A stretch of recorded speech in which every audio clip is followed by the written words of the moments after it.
Welcome, everyone. Without objection, the chair may declare a recess at any time. Additionally, without any objection, the following members are waived onto the task force for the purpose of questioning witnesses at today's hearing: Representative Biggs of Arizona, Representative Begich of Alaska, Representative Ogles of Tennessee, Representative Titus of Nevada, and Representative Moskowitz of Florida. There are no objections. I recognize myself for the purpose of making an opening statement. Good morning and welcome to the hearing regarding UAP disclosures. For too long, the issue of unidentified anomalous phenomena, commonly known as UAPs, has been shrouded in secrecy, stigma, and in some cases, outright dismissal. Today, I want to state clearly that this is not science fiction or creating speculation. This is about national security, government accountability, and the American people's right to the truth. I have spoken now to a number of whistleblowers from the military, to include the infamous Eglin Air Force Base incident that occurred when myself and former Representative Matt Gaetz, as well as Representative Burchett, followed up on a lead from multiple active duty Air Force pilot whistleblowers that alleged that the United States Air Force was covering up UAP activity at Eglin Air Force Base. We have heard from a number of whistleblowers, specifically military pilots, that the reason for not coming forward publicly is out of fear that speaking out would cost them their flight status and potentially their careers. This is unacceptable. We cannot protect our airspaces if our best trained observers are silenced. We cannot advance science if we refuse to ask questions. And we cannot maintain trust in government if we keep the American people in the dark. Now, Congress has tried to fix this problem. Congress tried to create formal channels through the All-Domain Anomaly Resolution Office, also known as AARO, and the Intelligence Community Inspector General for service members and officials to make disclosures. But the reality, the reports come in are often to brush aside, slow-walked, or met with skepticism rather than serious investigation. Recently, the former AARO director, known as Sean Kilpatrick, attacked our witnesses and members on this committee. It should be noted that he's a documented liar and brings into question what his purpose at AARO really was if it was not to follow up on investigations and disclose his findings to members of Congress. A former Deputy Assistant Secretary of Defense for Intelligence, Chris Mellon, described a report published by AARO that found no evidence that any USG investigation, academic-sponsored research, or official review panel has confirmed any sighting of UAP-represented extraterrestrial technology. As the most error-ridden and unsatisfactory government report I can recall reading during after decades of government service. Mellon further noted that this was a first error report submitted to Congress without the Director of National Intelligence's sign-off, and seemingly excluded input from any scholars or experts who have studied or written extensively about this topic, as would normally be in any other case in this field. Mellon determined that this report failed to fulfill the congressional mandate under which it was required, omitted entire agencies with known investigations or activities related to UAPs, and omitted any discussion of efforts to hide classified or unclassified information about UAP. Such efforts were unaddressed by the report, despite the existence of agency records and investigations concurring with them, including those at U.S. Customs and Border Protection. If we set up offices and oversight bodies only to let them become graveyards for testimony, or worse yet, ruses for pretending to investigate when in actuality there was no follow-up, then we are not doing our jobs. In recent months, Congress has also been presented with evidence that points to technologies that, to our knowledge, are beyond our current capabilities. It is our duty as elected representatives to follow the facts wherever they lead and to ensure that those facts are not buried under classification stamps or bureaucratic excuses. Let me be clear, whether UAPs represent adversarial technology, natural phenomena, or something beyond current human understanding, Congress has a responsibility to investigate. If these objects are foreign in origin, then they pose a direct threat to our national security. And if they represent something unknown, they demand rigorous scientific inquiry, not ridicule, not secrecy, and not silence. The stakes are very high. Adversarial nations are not waiting for us to catch up. They are studying these phenomena as well aggressively, as multiple nations have also announced their own parliamentary investigations into this very topic. If we are to continue to hide information from ourselves, we risk strategic surprise. If we continue to ignore our pilots and service members, as well as countless government whistleblowers, we risk losing their trust. And if we continue to shield the truth from the public, we risk eroding the very foundation of democratic accountability. This is why this hearing matters. This is not about fueling speculation. This is about demanding the basic transparency from the Department of Defense and the intelligence community and other military contractors. It is about asking the questions every American has the right to ask. What do we know? What don't we know? And why in a free society are we being told so little? A major barrier to this committee's inquiry into UAPs has been the lack of cooperation and transparency from the Department of Defense and the intelligence community. In preparation for previous UAP hearings, the committee repeatedly asked the Department of Defense to allow members to view videos and files related to UAP incidences. Unfortunately, the Department of Defense notified the committee staff that due to the department's special access program rules, only members of the House Armed Service Committee, as well as the Defense Subcommittee on House Appropriations, also known as HAC-D, were allowed to be read in onto such programs. For a non-committee member to be allowed to view these documents and videos, individual members must be approved by the chairman and ranking member of both HASC and HAC-D. Independent Sept oversight has presented a consistent problem for Congress, as well as program budgets are classified. Additionally, oversight reporting to Congress is classified and only provided to the authorizing and appropriations committees of jurisdiction.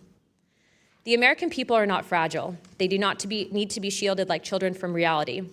What they cannot tolerate and what they will not forgive is a government that withholds the truth and punishes those who dare to speak up. I want to close with this. Future generations will look back at this moment and ask what we did when presented with the unknown. Did we look away, embarrassed or afraid, or did we pursue the truth with courage? I intend to be on the side of truth, transparency, and accountability, and I hope my colleagues on this task force will be able to do the same. To quote a few elected officials, Senator Schumer has stated, multiple credible sources allege a constitutional crisis over UFOs. Senator Rounds has stated that these are brilliant individuals and they are not making this stuff up. And our current Secretary of State, Marco Rubio, has stated very high clearances and high positions within our government in regards to these whistleblowers. Senator McConnell also described these whistleblowers as sane and credible. And the witnesses today are not alone. In fact, they're far from it.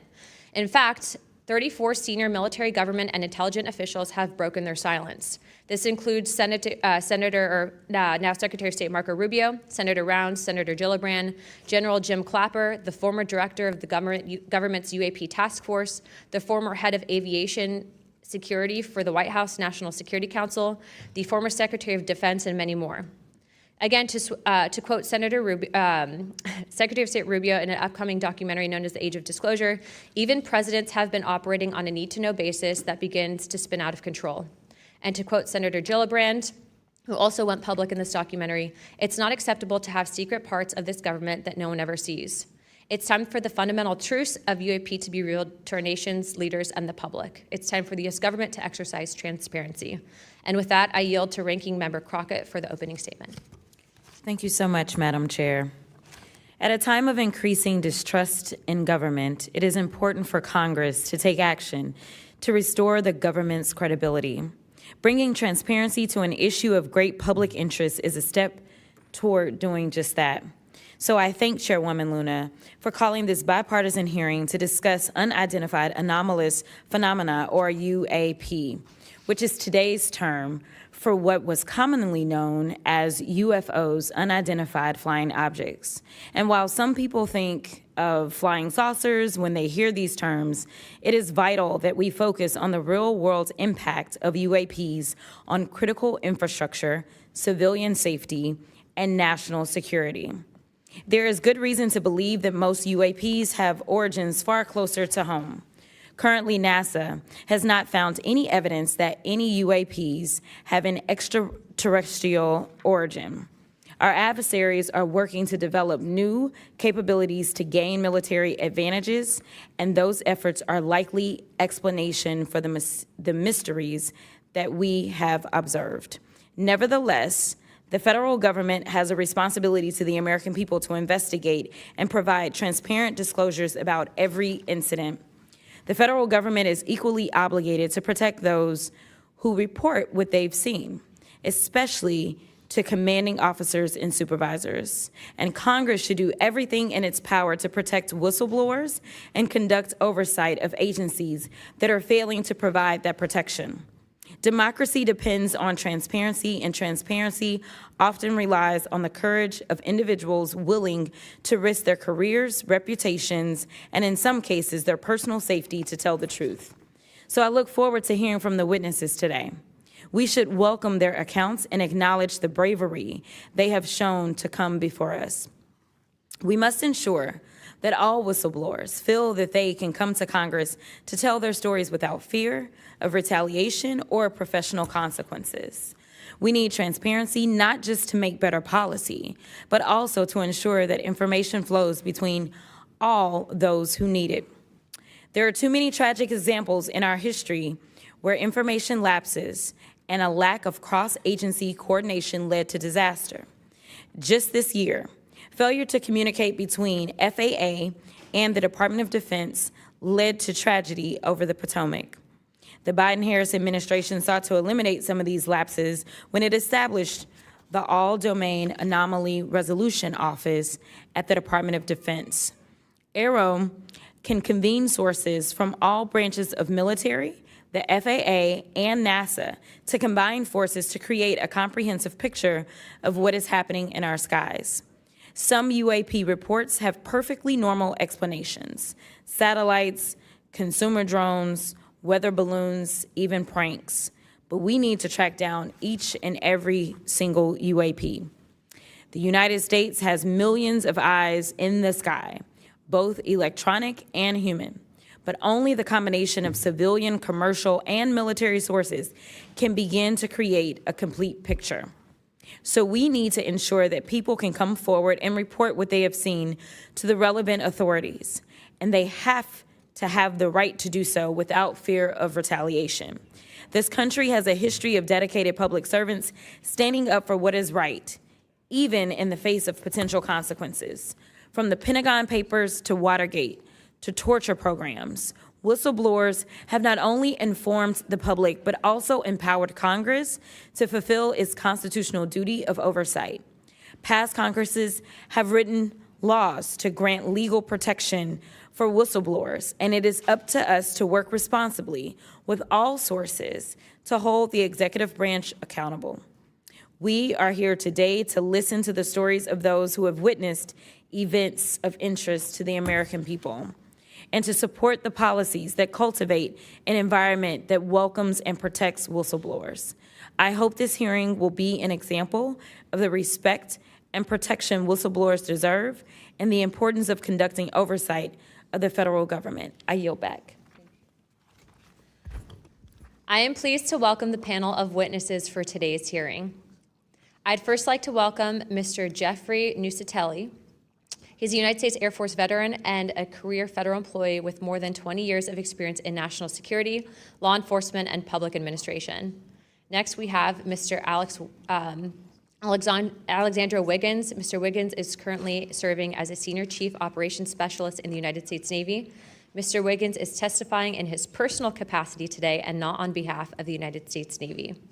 Next, I would like to recognize the gentlewoman from Nevada, Representative Titus. Thank you very much, Madam Chairman, ranking members, for allowing me to sit with you on this panel today.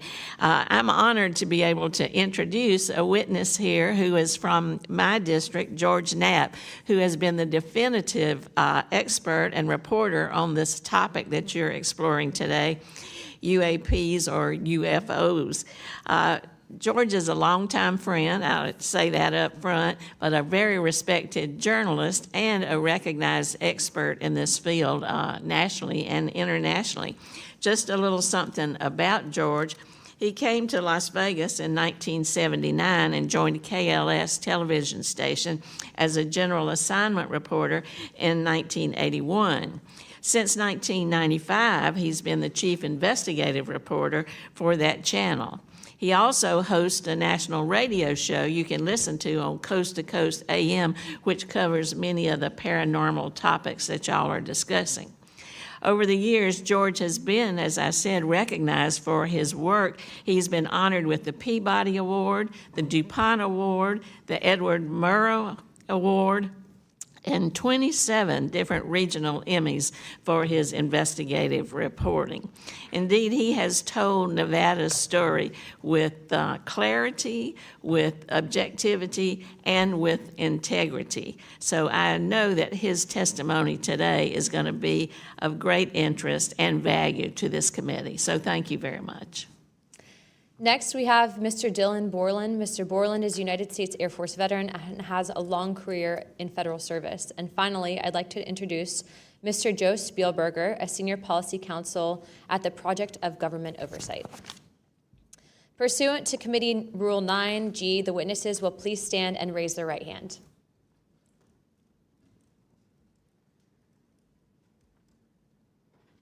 Do you solemnly swear or affirm that the testimony that you're about to give is the truth, the whole truth, and the nothing but the truth, so help you God?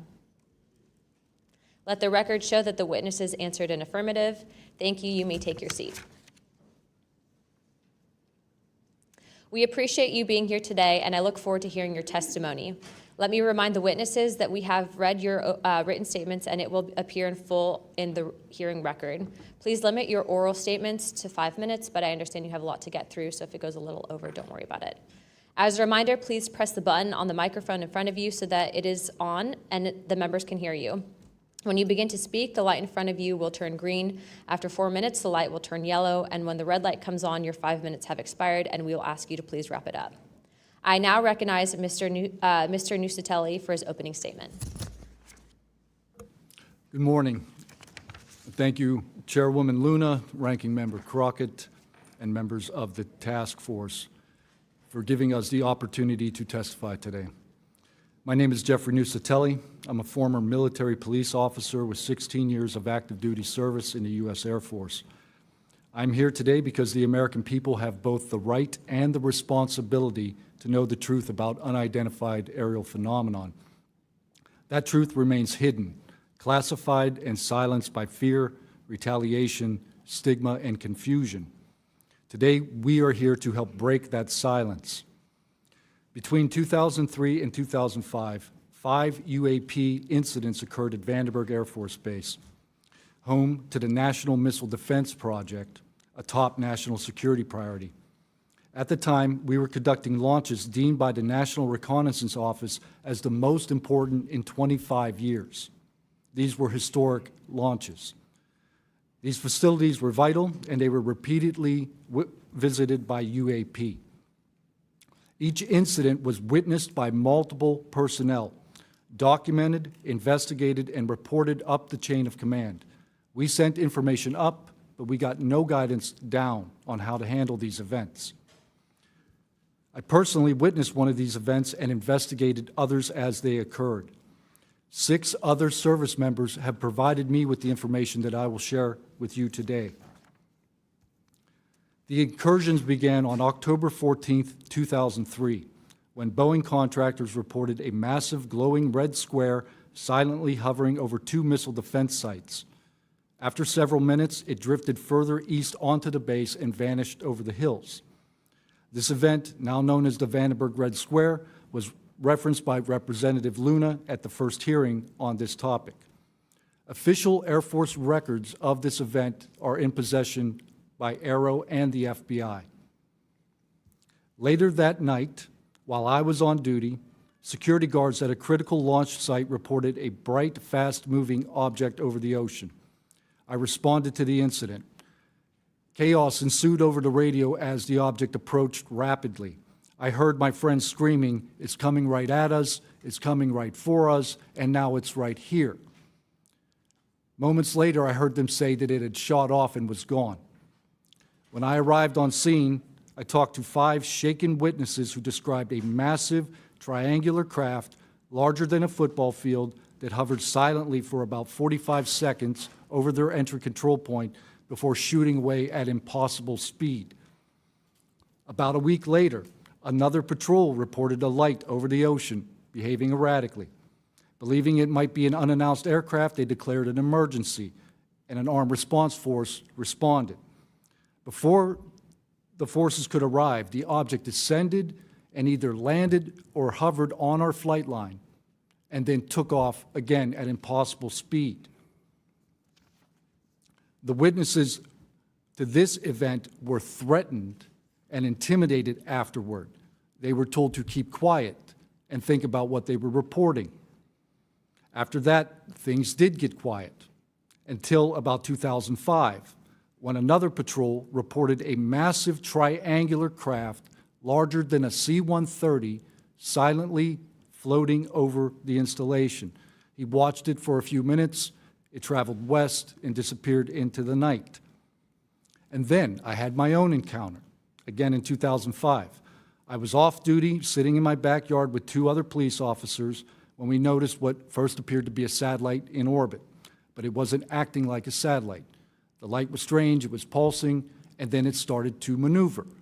It dropped in elevation. At times it would vanish from view and reappear in a different location in the sky, and eventually it reappeared 200 feet over my house.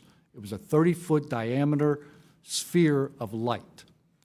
My friends and I watched it for a moment, and then it gently accelerated and traveled up and disappeared into the stars. These events profoundly changed my life and the lives of my friends. We stand at a pivotal moment in history. The question is no longer whether these events are real, but whether we have the courage to face them. True leadership requires vision, a willingness to confront the unknown with transparency and resolve. So I ask the Congress to help we, the people, enact this vision. There are 3 goals. Fund independent research and treat UAP study with the same seriousness as we would any other scientific field. 2, end secrecy and overclassification. Transparency is the foundation of truth. Without it, witnesses like us are dismissed. 3, protect the witnesses. Many stayed silent out of fear for their careers, reputations, and the safety of their families. Protect them, and you will embolden others to join this cause. These phenomena challenge our deepest assumptions about reality, consciousness, and our place in the universe. Exploring them can unlock transformative breakthroughs in technology, biology, and human understanding. Let this be the moment when America chooses courage over fear, transparency over secrecy, and progress over stagnation. Let's show the world that our nation leads not only through strength, but through fearless pursuit of the truth. Thank you. Thank you, Mr. Nucatelli.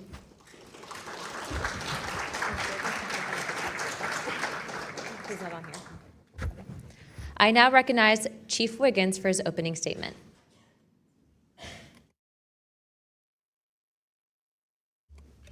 Please press your button. Thank you. Good morning, Chairwoman Luna, Ranking Member Crockett, and members of the task force and the committee. Thank you for the opportunity to testify today. My name is Alexandro Wiggins. I'm an active duty U.S. Navy Operations Specialist, Senior Chief Petty Officer, father of 3, and dedicated American testifying today in my personal capacity. The views I share are my own, and I do not represent the official positions of the Department of the Navy or any subordinate organization.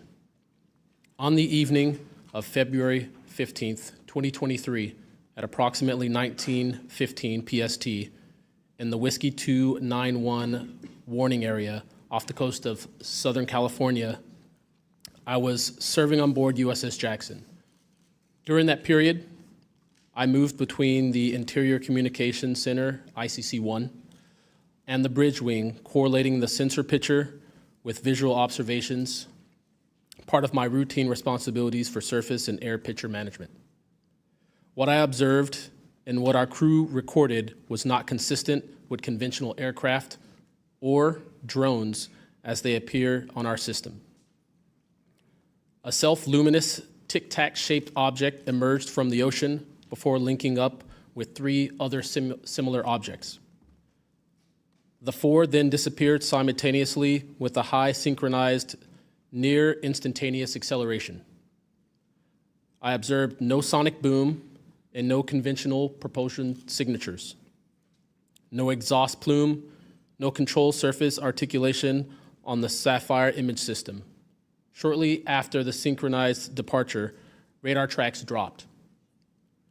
These observations were multi-sensor and recorded inside of ICC-1 with time location overlay visible in our source frames that have been made public by journalists. From my experience operating in this region over many years and consistent with our public characterized encounters, unidentified objects reoccur in United States operation areas off Southern California. That fact alone does not tell us what they are, but it does argue the systematic stigma-free reporting and for the preservation of sensor data so analysts can evaluate safe and intelligence implications with rigor. I want to underscore 3 points for the task force and the committee. Aviation and maritime safety. When crews and watchstanders observe objects that maneuver or accelerate in ways that does not match known profiles and do so near our ships and aircraft, that is first and foremost a safety issue. Standardized checklists and training should ensure we capture the best possible sensor data in real time, including IR settings, slant range estimates, and bearing and range altitude snapshots, and immediate chain of custody for any recordings. Reporting without stigma, protection without retribution. Sailors need to know that reporting UAP encounters will not harm their careers.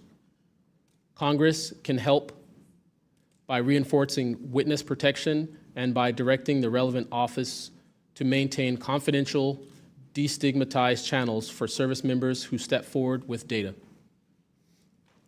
Declassification and transparency where possible. The task force declassification mission is directly relevant here. Where operational security permits releasing metadata preserved sensor excerpts or at least technical summaries would improve public trust and accelerate outside scientific scrutiny. That includes, when feasible, the time geo-reference IR frames and radar parameters needed for independent analysis. To be clear, I am not here to make claims beyond my lane. I am here to provide a firsthand account of what I saw, what our systems recorded, and why it matters for safety, for intelligence, and public confidence. My request to you is practical. Help us capture, protect, fairly evaluate the evidence, and provide a safe pathway for those in uniform to report it. In closing, I want to thank the committee and the task force for holding this hearing and for placing this discussion in a forum where evidence can be examined carefully and openly. I appreciate your attention and stand ready to answer your questions. Thank you. Thank you, Chief.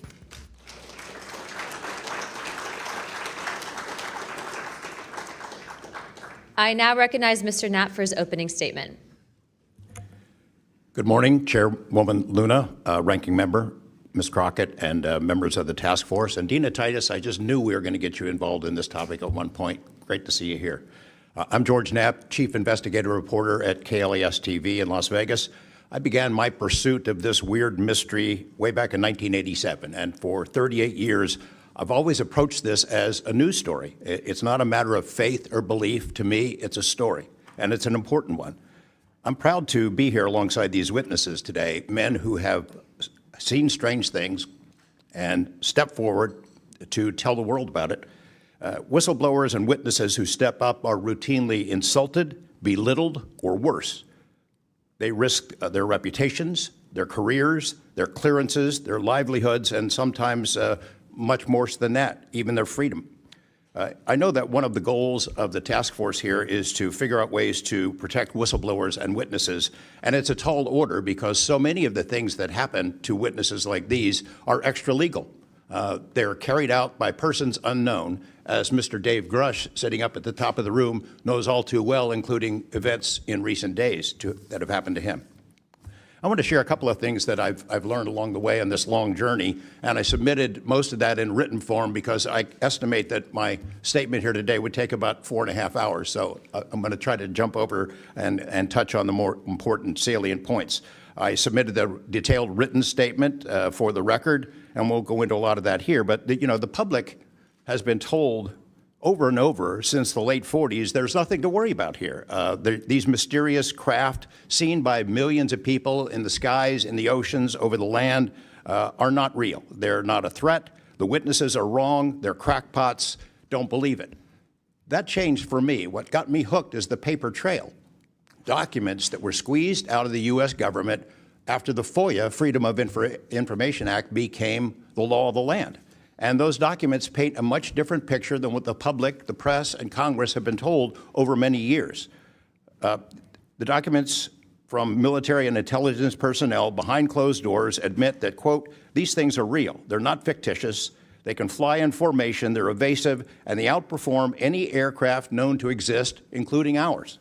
The public, of course, as I said, has been told something much different. You know, back in 1989, I reported about a guy named Bob Lazar, who claimed that he worked at a facility dubbed S4 out in the Nevada desert, very near to Area 51. He said he was part of a reverse engineering program.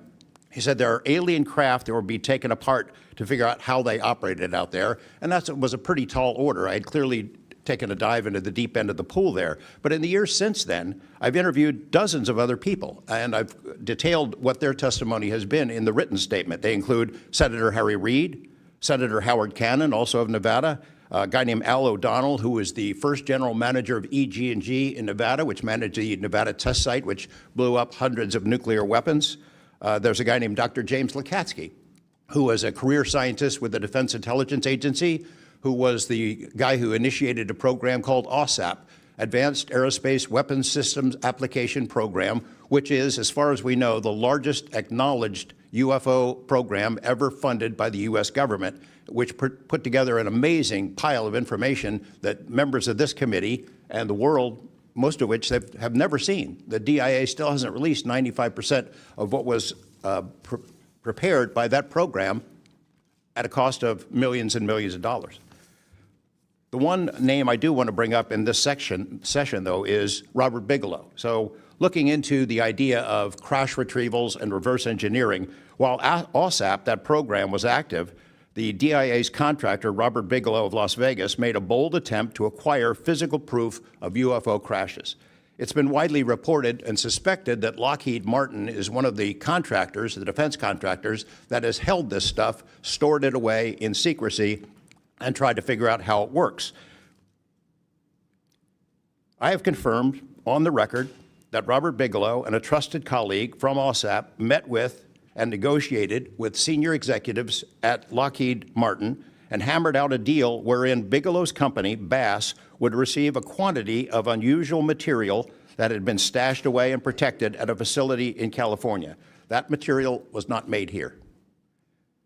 I want to move on now to the Russia files, because that was going to be sort of the central impetus of what I was going to talk to you about today. Back in the early 90s, I got into Russia, met with a number of their defense officials, Ministry of Defense and others, who confirmed for me that Russia had been doing the same thing that the United States had been doing, that is, secretly studying UFOs while publicly saying something completely different. The documents and interviews that I obtained and have now shared with this task force show that the USSR launched what is almost certainly the largest UFO UAP investigation in the world. The first phase of that was an order was sent out to the entire USSR military empire that every unit, you see anything strange in the sky, a craft, an orb, something unusual, you had to gather all the evidence, collect testimony from the witnesses, look for physical evidence, and all of that information went into one program at the Ministry of Defense. Thousands and thousands of these reports came in.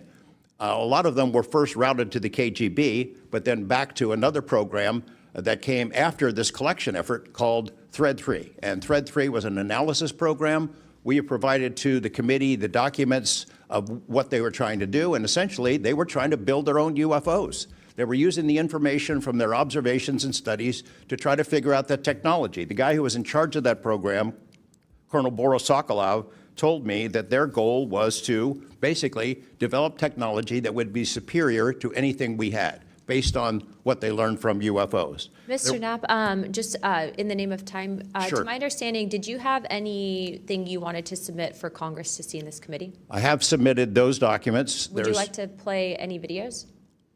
Do you have a video that you would like to play? I don't think it's for me to play. No, that was for Alexander. Yeah, Alexander's video. Okay. You could play it, he could narrate it. Okay, we can, in the name of showing that video to everyone on task force, we'd like to play that video at this time. Sure.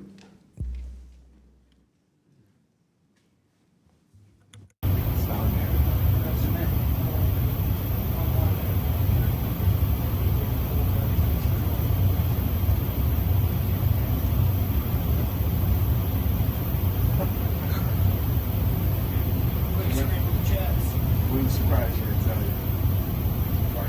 You call it the VVSS team. Yeah, like 22,000 feet.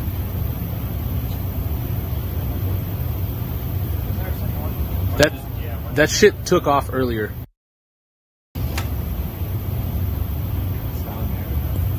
If we can get rid of the audio real quick.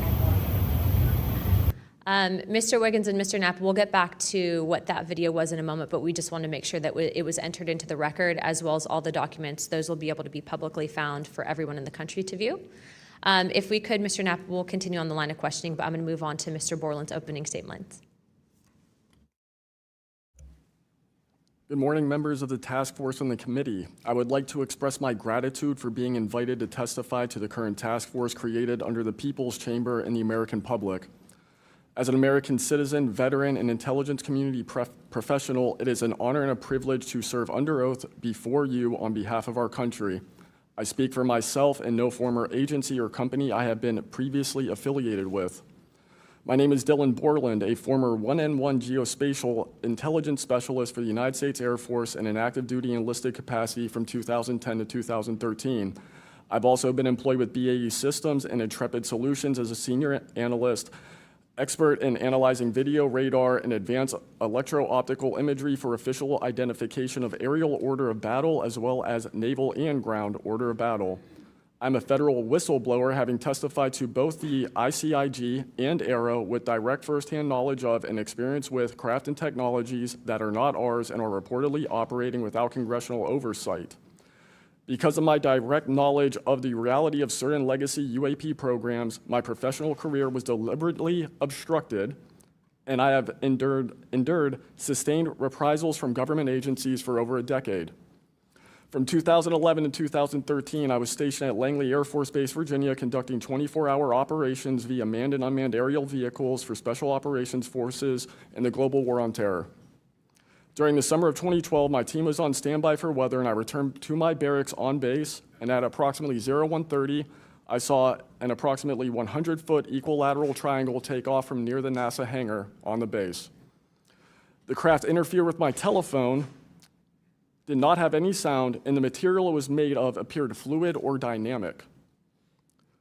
I was under this triangular craft for a few minutes, and then it rapidly ascended to commercial jet level in seconds, displaying zero kinetic disturbance, sound, or wind displacement. Some years after that experience, I was further exposed to classified information from the UAP legacy crash retrieval program through a sensitive position I held within a special access program. During this time, intelligence officers approached me in fear for their own careers, citing misconduct within these programs and similar retaliation that I was already enduring at this time. These issues include medical malpractice committed by Veterans Affairs staff, denial of work I performed while enlisted in the United States Air Force, forged and manipulated employment documents, workplace harassment, including colleagues being directed to not speak with me, manipulation of my security clearance by certain agencies, blocking, delaying, and ultimately removing my ability to be employed within the IC. The retaliation I face and the retaliation against individuals I know who worked in these programs is what convinced me in March 2023 to become a whistleblower. I came forward out of concern for people's lives and to ensure I did everything I could to let our elected representatives know the truth about what is really happening in the executive branch. At the end of March 2023, I agreed to meet with ARROW following the suggestion of other federal officials believing it was what our nation required of me. I had reservations with ARROW due to assessments they were reporting publicly at the time as a misrepresentation of the truth. Because of these concerns, I did not share sources and methods information in order to protect current and former federal personnel who had firsthand exposure to technologies of unknown origin. I did not want anyone to face further retaliation beyond what they had already endured. And unfortunately, a staff member ended up getting in some trouble because of that. After David Grush testified under oath in the summer of 2023 and provided historic disclosure, I was then asked to go to the ICIG and did so in August 2023. It was very clear early on during my intake interview, which was video recorded under oath, that the objective was to solely assess how much I know and not move forward with an investigation with new information I provided them. The aftermath of that IG complaint still troubles me to this day. Since my ICIG complaint, I've been prevented from resuming prior employment and can confirm I'm still blacklisted from certain agencies within the intelligence community. In addition, multiple agencies attempted phishing attacks to assess what I had divulged to the Inspector General, including being asked to disclose details of my ICIG complaint during a CI polygraph for a position unrelated to UFO UAP matters as recently as November 2024. As I sit before you today, I and many other whistleblowers have no job prospects, no foreseeable professional future, and a nation every single one of us came forward to defend. Numerous individuals have come forward in various ways to reveal the truth of the UAP reality as patriots and defenders of our nation. Yet many feel discarded, isolated, hopeless, separated from the country they serve. Efforts to rectify this situation for all whistleblowers have been difficult and troubling. And to my fellow whistleblowers and officials who know this information, I offer you my apology, something that I have never gotten, and I'm giving it to you. I swore an oath to the Constitution of the United States, an oath that demands truth and transparency for our democratic republic to function. Each day, these truths remain hidden from our citizens. Humanity drifts further from the principles our nation was founded to uphold. Each day, victims of crimes committed by agencies and companies maintaining this secrecy are denied justice as another day our Constitution is shredded. In 2023, Patriots provided this committee and the executive branch with undeniable proof of the UAP reality, and I commend your continued commitment. The future of humanity is one which we either travel to the stars or regress to the Stone Age with this technology. My career has been to deliver critical information to decision makers. Your role as elected by your representatives is to act on it. The time to act is now. Thank you.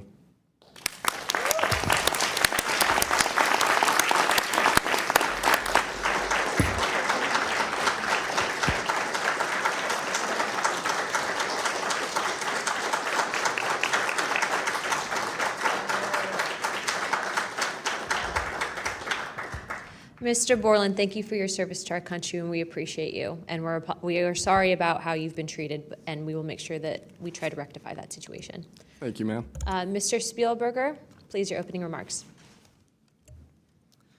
Chairwoman Luna, Ranking Member Crockett, and Task Force members, thank you for the opportunity to testify here today about the importance of strengthening whistleblower protections, especially in the context of national security. I'm a senior policy counsel at the Project on Government Oversight, a nonpartisan independent watchdog organization that investigates and exposes waste, corruption, abuse of power, and when the government fails to serve the public or silences those who report wrongdoing.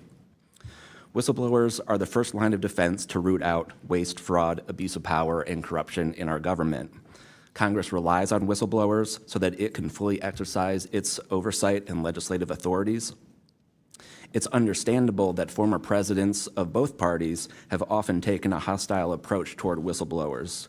Their disclosures can embarrass the president and their political party or even lead to a national scandal. But whistleblowers continue to play a vital role during both Democratic and Republican administrations. They help Congress and the public identify and understand what government corruption looks like. Their disclosures fuel investigations and allow us to address wrongdoing and hold those responsible to account. That's why historically there's been a strong bipartisan consensus in Congress to support and protect whistleblowers. Doing so protects the country and ensures our government is more responsive and accountable to the people. National security whistleblowing in particular is a tradition going back to the founding of our country, and over time, national security whistleblowers and their disclosures have impacted some of the most fundamental issues and questions about how we wish to be governed and how our government can better serve its people. From the role the U.S. plays around the world to holding powerful actors accountable, government ethics and transparency, human rights and civil liberties, executive branch authority, First Amendment freedoms of speech and dissent, freedom of the press, and the public's interest and right to know. Despite this invaluable public service, blowing the whistle comes at great personal risk. Whistleblowers risk losing their jobs, careers, livelihoods, and reputations. They can face retaliatory investigations, lawsuits, and even serious criminal charges. And they can endure deep mental, emotional, and psychological harm. All of that risk to speak the truth, to ensure that agencies fulfill their core missions and that they serve the best interests of the people. Those who retaliate against whistleblowers don't just violate their legal rights, they inflict real harm on our government and betray the public's trust. Targeting whistleblowers instead of the corruption they expose wastes agency resources and further allows that corruption to continue unaddressed. It can instill a chilling effect across an agency, fostering a climate of fear and distrust, quieting dissent and free speech, and deterring potential whistleblowers from coming forward in the future. Whistleblowers are often some of the most dedicated and principled public servants we have because of their willingness to put themselves on the line to do what's right. And Congress has historically supported them, again, on a bipartisan basis, but unfortunately, whistleblowing has increasingly become more politicized, with support for whistleblowers often hinging on which party is in power and which party is politically inconvenienced by the misconduct being exposed. But to be clear, targeting whistleblowers individually risks undermining whistleblowing, period. POGO advises members of Congress on both sides of the aisle to focus on the evidence, not the individual. We will always need whistleblowers to achieve the government that best serves its people, because when people of conscience, integrity, and good character refuse to speak up out of fear, complacency, or self-preservation, and leave corruption to fester behind closed doors, that is probably the most dangerous risk of all. If we are serious about increasing government transparency and restoring the public's trust, we need public servants committed to the truth. Whistleblowers need safe and effective channels to make lawful disclosures. They need stronger protections against retaliation. And when they do face retaliation, they need a fair shot to be made whole. Congress has made strides to pass whistleblower legislation, and these laws need to be updated and expanded so that whistleblowers truly receive the protections they need, retaliators are held accountable, and we can achieve the type of government the people deserve. We strongly urge Congress to continue its historic tradition of championing the rights and protections of all whistleblowers. Thank you again for the opportunity to testify here this morning. POGO is committed to working with you and the Oversight Committee to address these critical issues. I look forward to any questions. Thank you, sir, very much. Additionally, without objection, the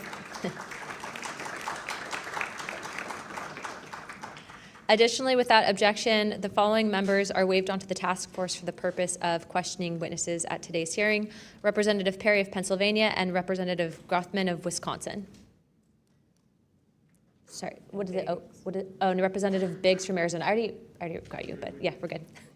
Without objection, so ordered. I now recognize myself for 5 minutes of questioning.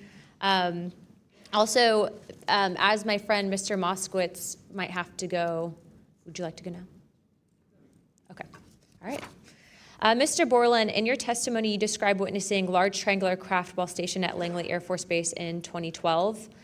Can you explain what you observed in terms of size, behavior, and why you're confident it was not conventional technology? Great question, ma'am.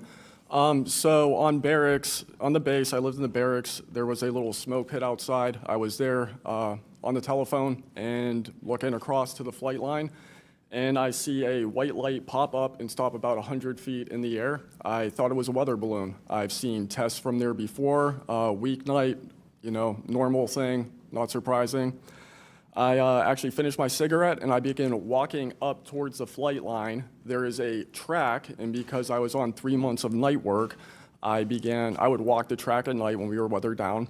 And as I began walking towards the light, towards the flight line and the track, the light then flies across the base, across the flight line, and as it flies to me, a triangle manifests around the light. I can't tell you if it's active camouflage. I can't tell you if it appeared around the light, but I can tell you that it was a white light and then it was a triangle. It stopped about 100 feet in front of me and approximately 100 feet above me. My telephone got extremely hot, completely froze, dead. I remember how thick it was. It was between 1 to 2 stories thick, equilateral triangle. I could never see the top of it, and the edges were 90 degrees. There were 4 lights in total, 1 light on each corner and a larger light in the center, 2 to 3 times the size of the corner lights. But what was really odd was the outside the best way to describe it is like looking at a James Webb telescope picture where you have the colors and then the black background. So the craft itself was this black metallic flake paint, but on top of the craft was this gold, lava, plasma, some type of fluid going over and around the craft. I'm under this for about 2 to 3 minutes, and then the center light flashes 2 to 3 times, no sound, immediately shoots up to commercial jet level minimum, in my opinion, and I immediately feel static electricity all over my body, and then I smell the smell of after a thunderstorm or lightning storm, that really strong summer thunderstorm smell. Gets up to flight level, I'm trying to get my phone reset, and I can only see the center light at this point. If I didn't actually see it take off, I would have thought it was a star. And then it hovers up there, and it begins to slowly move due east out over the Atlantic Ocean. I finally got my phone reset. The entire thing was about, from the time I saw the light pop up near the hangar until it took off out over the ocean, was about 15 minutes. And following up to that question, after you disclose this information to the Intelligence Community Inspector General, you're subject to phishing attempts and job blacklisting. How widespread do you think this is across the intelligence community for those who raise concerns regarding UAP programs? It's a difficult question to answer. I think prior to David Grush and people beginning this process of bringing people into awareness of the reality of these programs and certain things people have witnessed, probably extremely widespread. I think today there's still an issue, but because people are able to come before you and people are speaking out, I think it has been somewhat less. I would hope, though, that people would, because if this goes back into closed doors, this is going to get really ugly. What type of behavior have you witnessed from former Aero Director Sean Kilpatrick as well as his staff in relate to this information you provided to them? Did they ever try to classify this information as non-human technology? Good question. The problem with this is that I know what I experienced firsthand, and I know other things. I think the staff at Aero that I had met with in March of 2023, I think they were good people doing the job they were told to do. I did not meet with Kirkpatrick. He was either not present or did not want to meet me that day. However, they did classify information about the reality of this subject, and it was very concerning because in my Aero MFR, they had actually referenced a former staff member that was the one who told me to go there, and they probably shouldn't have done that. And real quick before my time is up, and we might go to second round of questioning just so you're all aware, how important, given everything that you've seen and experienced, is the UAP Disclosure Act of 2025 in restoring both public accountability and trust? I think very important. I would hope, though, that the 7-year window could be shrunk, my opinion, but very important. The truth needs to be known.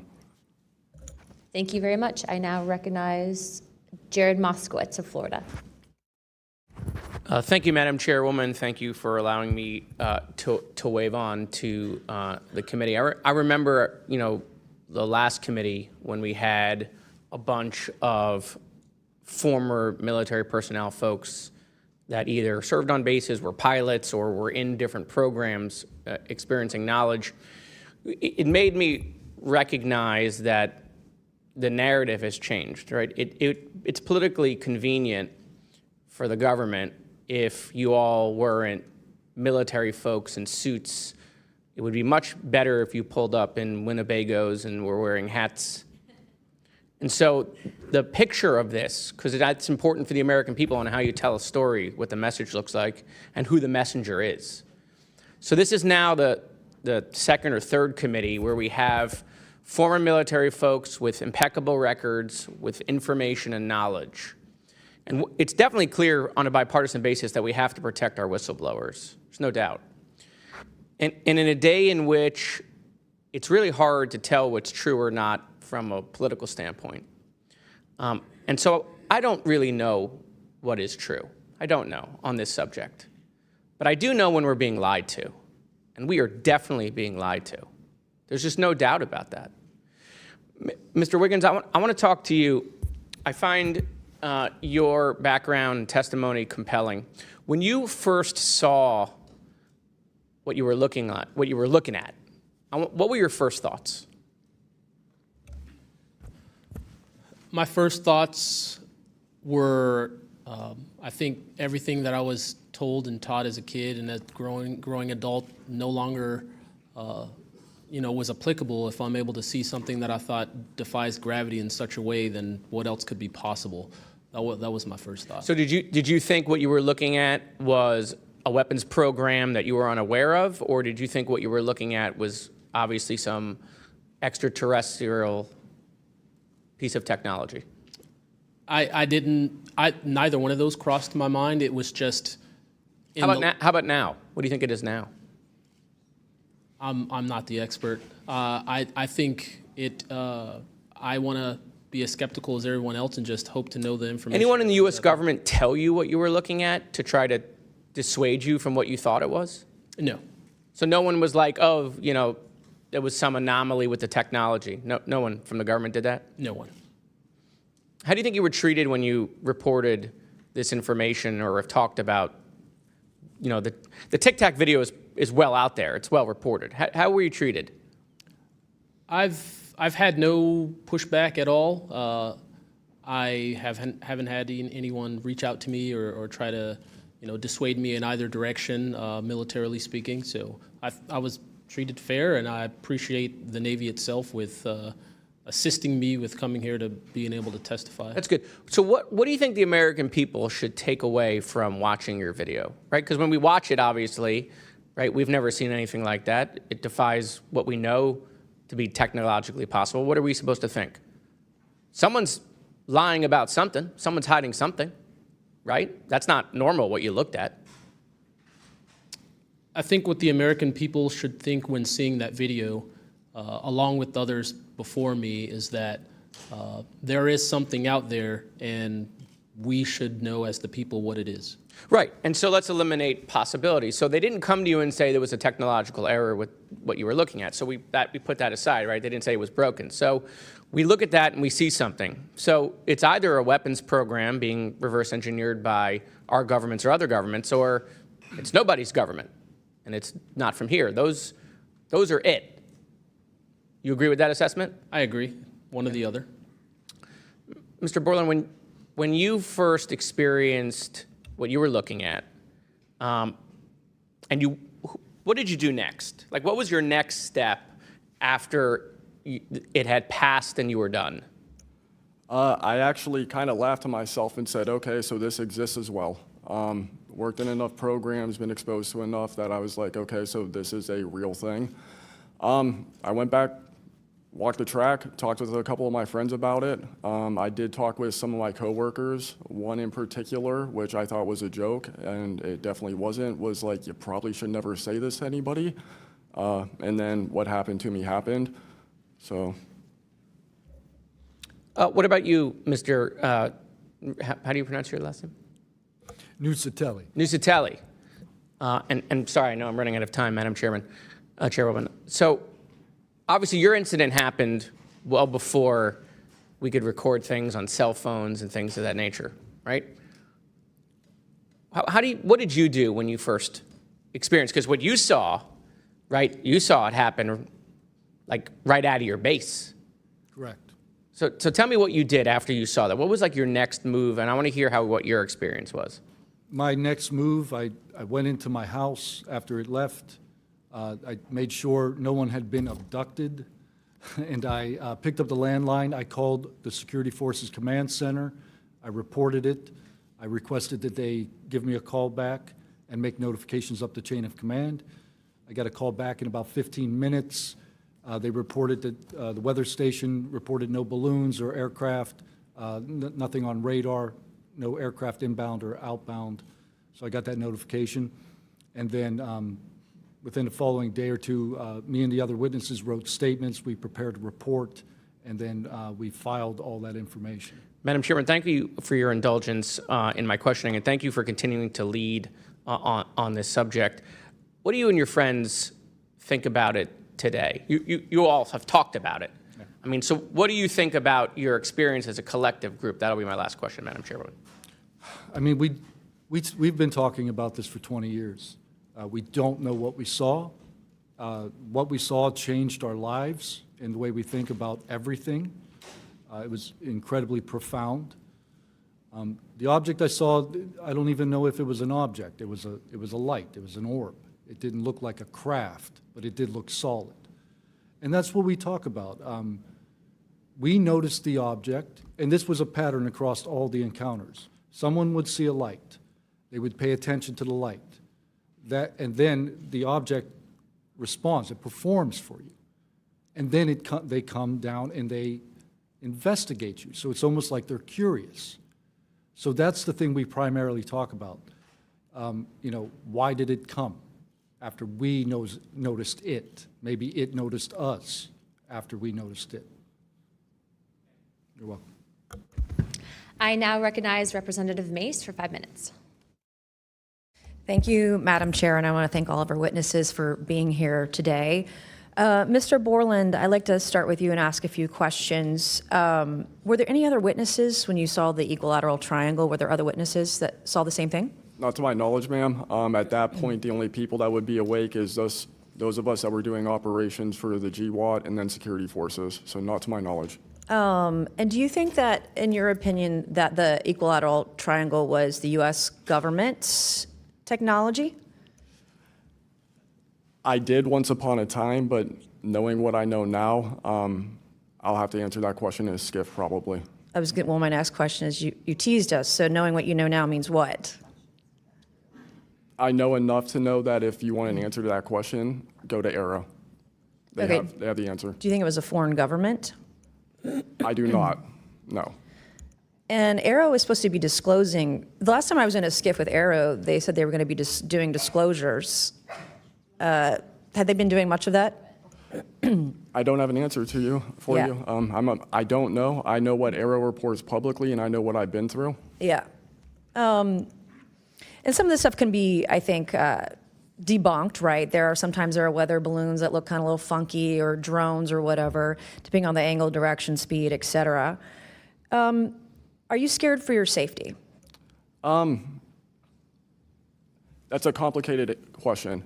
So being here today, if I say the wrong word, technically I can be charged with espionage. Espionage is a death penalty. Whistleblowers have faced it. John Kiriakou, for example. I am not scared for my physical safety in the sense of an agency or company coming to kill me, but I have no job. My career has been tarnished. I'm unemployed, living off of unemployment for the next 3-4 weeks until that's gone. So it's a complicated question. Have there been stories leaked about your life to try to discredit you in the public eye? As of now, I don't know. We know they did that to Mr. Grush. I am aware. Yes, ma'am. They leaked his private medical information, horrific things. It is. Okay, you said in your testimony earlier with the chairwoman, you know other things. I guess that has to be mentioned in a skiff. It would. The other things. It would, pending I'm even legally allowed to speak on, and the people in the room are even legally allowed to hear it. And is that, would we need to know the compartmentalized word, like what the code word is, or the name of the program, the special access program, in order to even hear it? You have to know the word, right? I would suggest the name of it, right? I would suggest that to be asked to DNI Gabbard and work with her for that, because I can't give you the answer on what is the requirement. But this is what the U.S. government does, right? They compartmentalize the information. Only certain people know the name of the program, and if you don't know it, you can't get the information. If you don't have the name, you don't know what to ask for. Even when we're reviewing the budget, we go into a skiff, we look at DoD budget and the budget of black box programs, and we don't know what we're looking at because we don't know what these programs are. Is it a way for the government to hide from Congress what's really going on and where the money's going? In my opinion, absolutely, yes. You mentioned, too, in your testimony earlier that, quote, you went to speak with the government and they said somebody's name, a colleague's name, and you said they shouldn't have mentioned that staff person's name. What does that mean?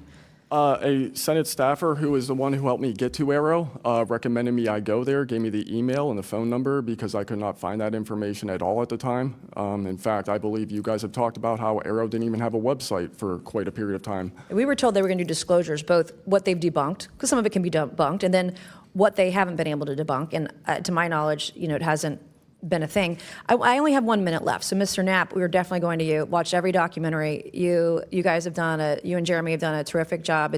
I usually have more questions than I have answers. I think we all do, and you guys are doing a terrific job to bring information to the public. Do you think that any of this is a psyop by the U.S. government? Entirely possible. I mean, our government and other governments have admitted that they've tried to use UFOs to cover secret projects.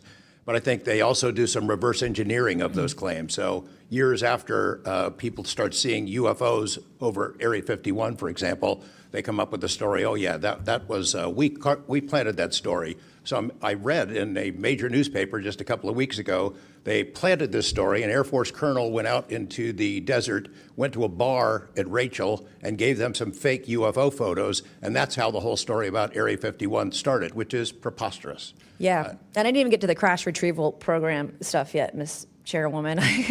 There's just so much. Okay, thank you so much for your time today. I wish we had more time. Thank you, Madam Chair.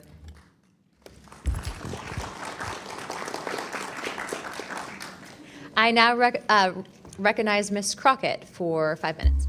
Thank you so much, Madam Chair, and thank you so much to each of the witnesses that have come before us today. The federal government has had a long-standing overclassification issue in general. We all know that, from the assassinations of MLK and Malcolm X to the COINTELPRO and torture programs to now UAPs. The federal government has kept the American public in the dark about issues of immense public interest. The federal government has routinely made excuses for failing to provide transparency to the public, the most common of which is national security concerns. Mr. Spielberger, can you provide an example of when national security was inappropriately used as a pretext for classification? Congresswoman, probably one of the most infamous examples of that is the 9/11 Commission that found that overclassification was a key factor in the failure to adequately prevent the attacks of that day. In addition to that, what lessons from these oversight failures should guide Congress in approaching UAP oversight? Generally speaking, we would advise this Congress to ensure that agencies adopt a general policy in favor of disclosure instead of a knee-jerk needing to overclassify information and documents. We should ensure that when information is classified or deemed sensitive, it's only for legitimate national security and privacy concerns. And we would recommend adding additional factors to the considerations of cost, value, and certainly to the extent that it's critical for the public interest and the public's right to know, especially when we are talking about these very serious national security concerns and implications. Can you speak to how whistleblowers have historically helped Congress uncover the truth in other areas and how that might apply here? Absolutely. So again, Congress has always relied on whistleblowers coming forward and making disclosures in a number of different issues across different agencies, anything from national security to airline safety, railway safety, environmental concerns, workplace health and safety, a lot of issues coming out of the COVID pandemic, for example. Whistleblowers have come forward with important disclosures on just about any critical issue affecting our government and affecting the American people, all of which have grave implications for the rights and protections that we have and how we live our lives in communities across the country. How important is it for whistleblowers to have strong protections when it comes to UAP-related disclosures or disclosures of other topics of excessive government secrecy?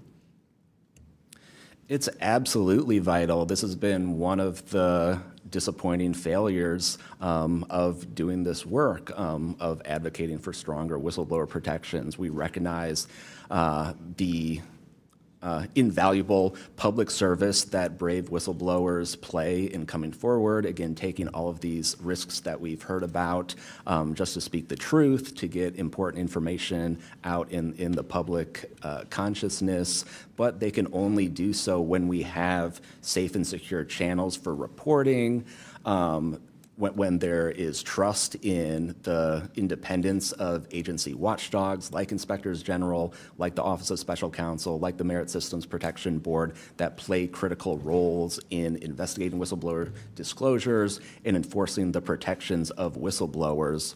All of that is essential to allow whistleblowers to keep coming forward and playing these incredibly important public roles. Thank you so much. Let me just say this. People look at Congress, especially now, and they see a lack of unity. They don't see the ability for us to come together really on much of anything. I will say that I do applaud the chairwoman and the work of this committee because for once I feel like we are focusing on governing, which should be about transparency. The reality is that we cause more harm than good when we allow a lack of transparency to fester. It allows for all types of conspiracy theories instead of us actually making the investments that we need to make to get the information and actually provide it to the American people.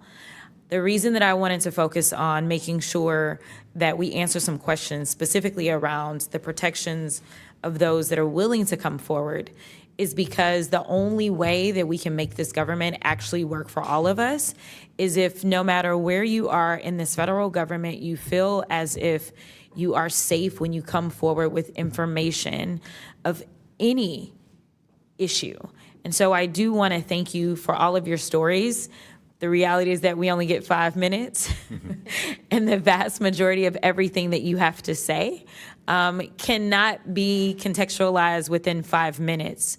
But I know that my colleagues are going to get to kind of pulling some more of that out. But again, I really just want to thank you for your courage in this moment, and thank you for your service to our country.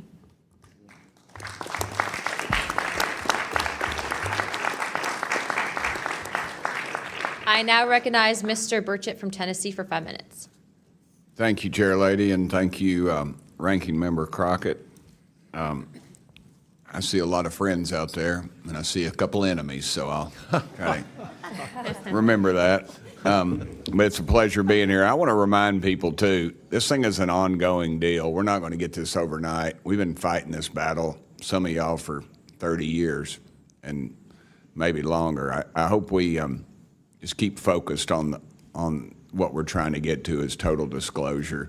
We get a little wrapped up in a lot of things, but the government has something, and they need to turn it over to us. We pay their dadgum salary, you pay our salary, and you ought to get more out of us than you do. And that's what disgusts me about this whole thing. I think they're just trying to run the clock out on us, really.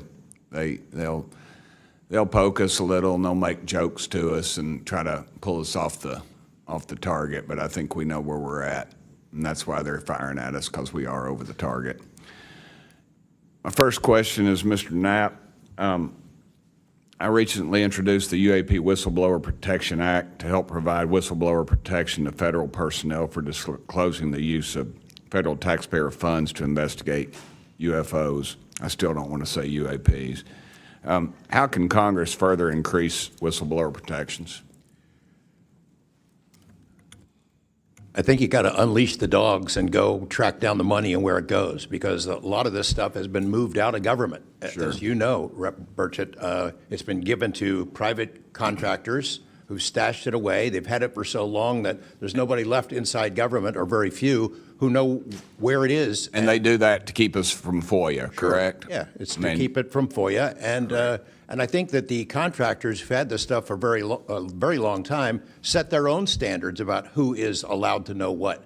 And it's a very small group that ever cracks that. I think Representative Luna has been looking at the use of classifications to hide things. I'm not sure that even this committee getting security clearances that should allow you to see this stuff would allow you to follow where it really goes. I worry about the people that are looking at it and don't even know what they're looking at. I mean, it's gone through so many, since since Roswell, for instance. I mean, you think there's nobody even alive that was around any of that stuff. Yeah, So, I don't think they've made much progress from the people that I've talked to. I don't think they've made much progress in learning that technology. Might have made some, but you wonder, the implication is tic-tac. Oh, yeah, that's ours. What flew over Washington, D.C. in '52, is that ours too? When are you going to break that out? You guys authorized tens of billions, hundreds of billions of dollars on weapon systems that can't do half of what we've seen UFOs do. So when do they break this out? If it's really a classified project, could change the world. I don't think they've made much progress, and I think they've been lying to us and to you and the rest of the world, and they're still doing it. yes, sir, I agree with you. How did you manage to obtain the classified Russian UAP documents, and how did you get them back in the United States? Well, I met this Russian physicist who was in the United States lecturing. And I want to clarify that. I can't even take a thing of honey home on my airplane when I fly back to Tennessee. Yeah, So I did something pretty dumb. And I'm bitter about it, but go ahead. I did something kind of dumb. I met with these officials who, during that time period, glasnost, perestroika, the Russians were trying to open up to the world, and I saw it as a window of opportunity, and it was. And we were able to talk these folks into providing us information that otherwise we would never have seen. Some of that was classified. I found out that they only stamped the top pages of these documents that were classified, so I just removed them. I removed those pages, and I carried them out. And if they'd caught me, I'd be in a gulag still. Yeah. We'd be saying, what happened to George Knapp? Oh, yeah. What happened to the Russians that came forward to you in 1993, and were there any repercussions for them? Well, there were. The first thing that happened when I talked about this after getting back and going through the files and things and sifting through it, the Russian physicist who had helped us introduced all these people wrote back and said there was a huge eruption, that there was the real right, far autocratic forces that wanted a return of the USSR had really go after these guys. They described them as traitors. Nikolai Kapranov, the physicist friend of mine, said, look, if this had happened 5 years earlier, we would be in prison. If it had happened 10 years earlier, we would have been shot. Right. Luckily, at that point, Putin was not in power, but none of those people that we talked to on that trip in 1993 would ever talk to me again. I went back in 1996, and it was like I had the plague. I spoke to different people, but they were scared. And eventually, the story was spun where the Ministry of Defense officials who gave us this information were described as ufologists who said there was nothing really significant to these files. They didn't really find anything a big deal. And I can tell you, you'll see those files that I shared with you, they did find stuff. There was an incident in October of 1982 over an ICBM base where UFOs popped up, was observed over this base where the missiles are pointed at us, United States. These UFOs perform incredible maneuvers. They split apart, they fuse back together, they'd appear and disappear. And right at the end of this 4-hour period, the launch control codes for the ICBMs lit up. Something entered the correct codes. The missiles were fired up and ready to launch, and they could not shut it down. The Russian officers were panicking. The UFOs they disappeared. The launch control system goes back to normal. Colonel Sokolov and his team came in, took the thing apart, could not figure out what it was. It wasn't a power surge or EMPs or some of the baloney excuses that our country has given for similar events involving our nuclear missiles. They thought it was a message from wherever the UFOs were from. And that's a chilling thing. I mean, we were a couple of seconds away from World War III starting, and the UFOs were responsible for it. All right, I'm out of time, but real quick, who are the contractors that have this material, the corporations? Well, one of them is Lockheed. And I'll tell you, I mean, I'm not saying Lockheed's the bad guys. They're doing what they were asked to do. Sure. They have lied about this because that's what they're supposed to do. But Lockheed would be one. There's a list I can give you, Congressman. Some of the big ones, the usual suspects. Okay, thank you. Yield back, Chair Lady. Sorry for going over. It's all good. It's all George Knapp's fault. I now recognize Ms. Boebert for 5 minutes. Thank you, Madam Chair. Chief Wiggins, based on your training and operational experience, could the behavior that you witnessed, a transmedium object vanishing without a sound, be explained by any known technology that we possess or other governments possess? It cannot. No. And has any government agency debriefed you or any of your shipmates regarding the EOIR and radar confirmed UAP encounter aboard USS Jackson? No one has, no, ma'am. What was that encounter like when you brought that up? If you want to briefly summarize that, when you brought that to their attention and then you were not provided any follow-up, who was told and how did you feel when there was no contact back to you? As far as the actual incident happening Yes, or sir. the reporting level? Yes, Chief. It was within the event happening. My duties are to report to the tactical action officer on watch while we're standing watch. So tactical action officer was there. I made my report. I've not had any discussion outside of that day. There's been no communication to me or requests from me within side of the military.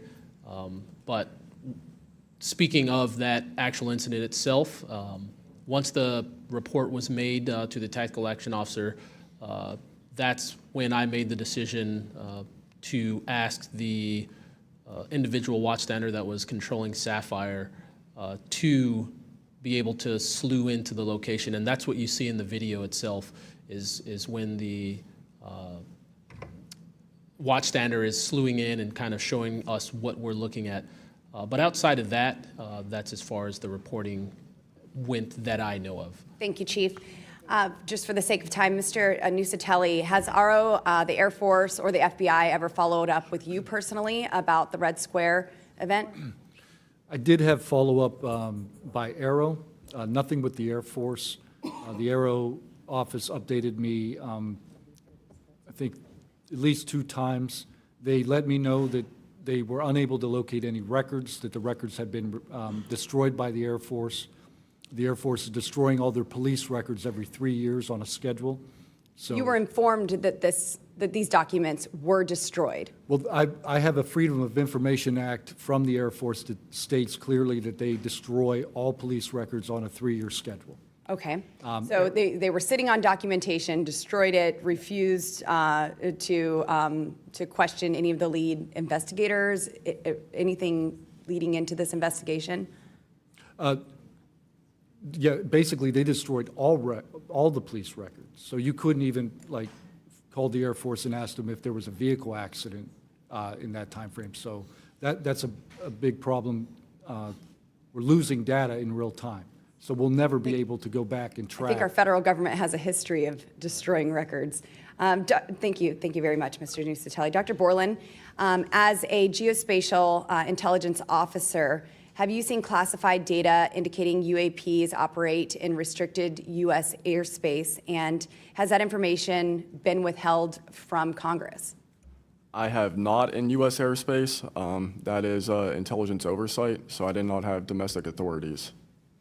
After filing your Inspector General complaint over retaliation inside the Pentagon's UAP office, did you receive any kind of protection or just more retaliation? Within the IG or Aero, ma'am? Either. Aero, they went after the staff member and classified everything, shut that down. The IG, to this day, I don't even know if my complaint's active. I know my attorney that represented me was very, very, very concerned. And the best of my understanding, I was determined credible, not urgent. And do you think that experience would suggest that the internal UAP investigations may be compromised? Possibly. I mean, it's so hard because this goes back to people doing the job they're told to do, and very few people are going to want to give up their careers, 20, 30-year pension, get rid of their kids' health care, get rid of their house. It's possible, yes. Yes. Thank you very much, Dr. Borland. Mr. Spielberger, do national security whistleblowers currently have any external appeals processes to challenge retaliation, or are they just stuck relying on the same agencies that they're accusing? Congresswoman, this is one of the biggest concerns that we at POGO have, basically around the independence of investigations and accountability for retaliation. Basically, yes, national security whistleblowers have to rely on internal administrative processes that go through agency inspector generals. There are some differentiations, but the bottom line is that they are forced to rely on protection from the same agencies and people who they are alleging retaliated against them. Yes, well, I thank you all for your bravery. We are out of time here. Thank you so much for coming forward, and we will do everything that we can to ensure that you are all protected. Thank you for trying to bring truth and transparency to the American people. Madam Chair, I yield. I now recognize Mr. Burlison for about 5 minutes. Thank you, everyone. It takes such great courage to come forward, and we acknowledge that, and I hope that you see that we are taking that seriously. And so very thankful for what you're doing today. I'm also very thankful for previous witnesses that have come forward.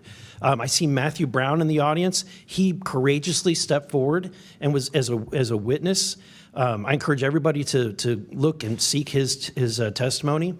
I want to thank the people that came in our first hearing: Ryan Graves, David Grush, David Fravor, and in our second hearing, Admiral Gallaudet, Lou Elizondo, and Mr. Gold, and the many others that have come forward. We hear you, and it's time that we, enough is enough. It's time that we take action. Look, I'm not jumped to the conclusion that I believe that there are, aliens coming from another planet, but I'm open to that. And I think that it's our responsibility, especially when we're seeing that we have a government that is actively blocking information from us. Just last night, I tried to get an amendment onto the National Defense Authorization Act that fit in the germaneness of that bill to have UAP disclosure. And conveniently, it was named non-germane, mostly deemed by staff, not even an elected official.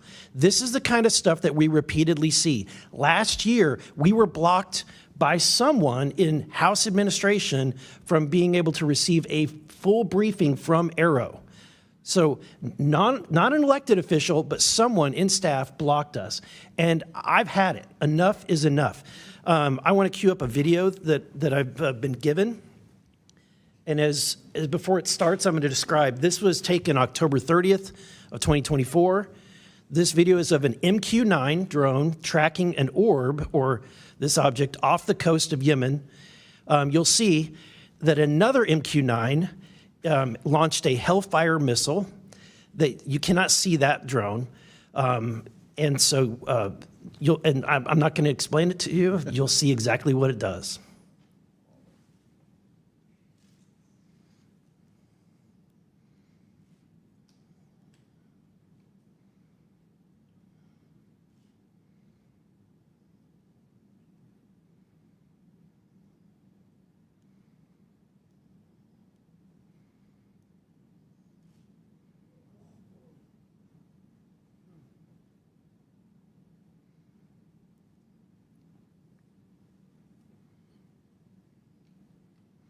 This is when it zoomed out, so you can still see it traveling.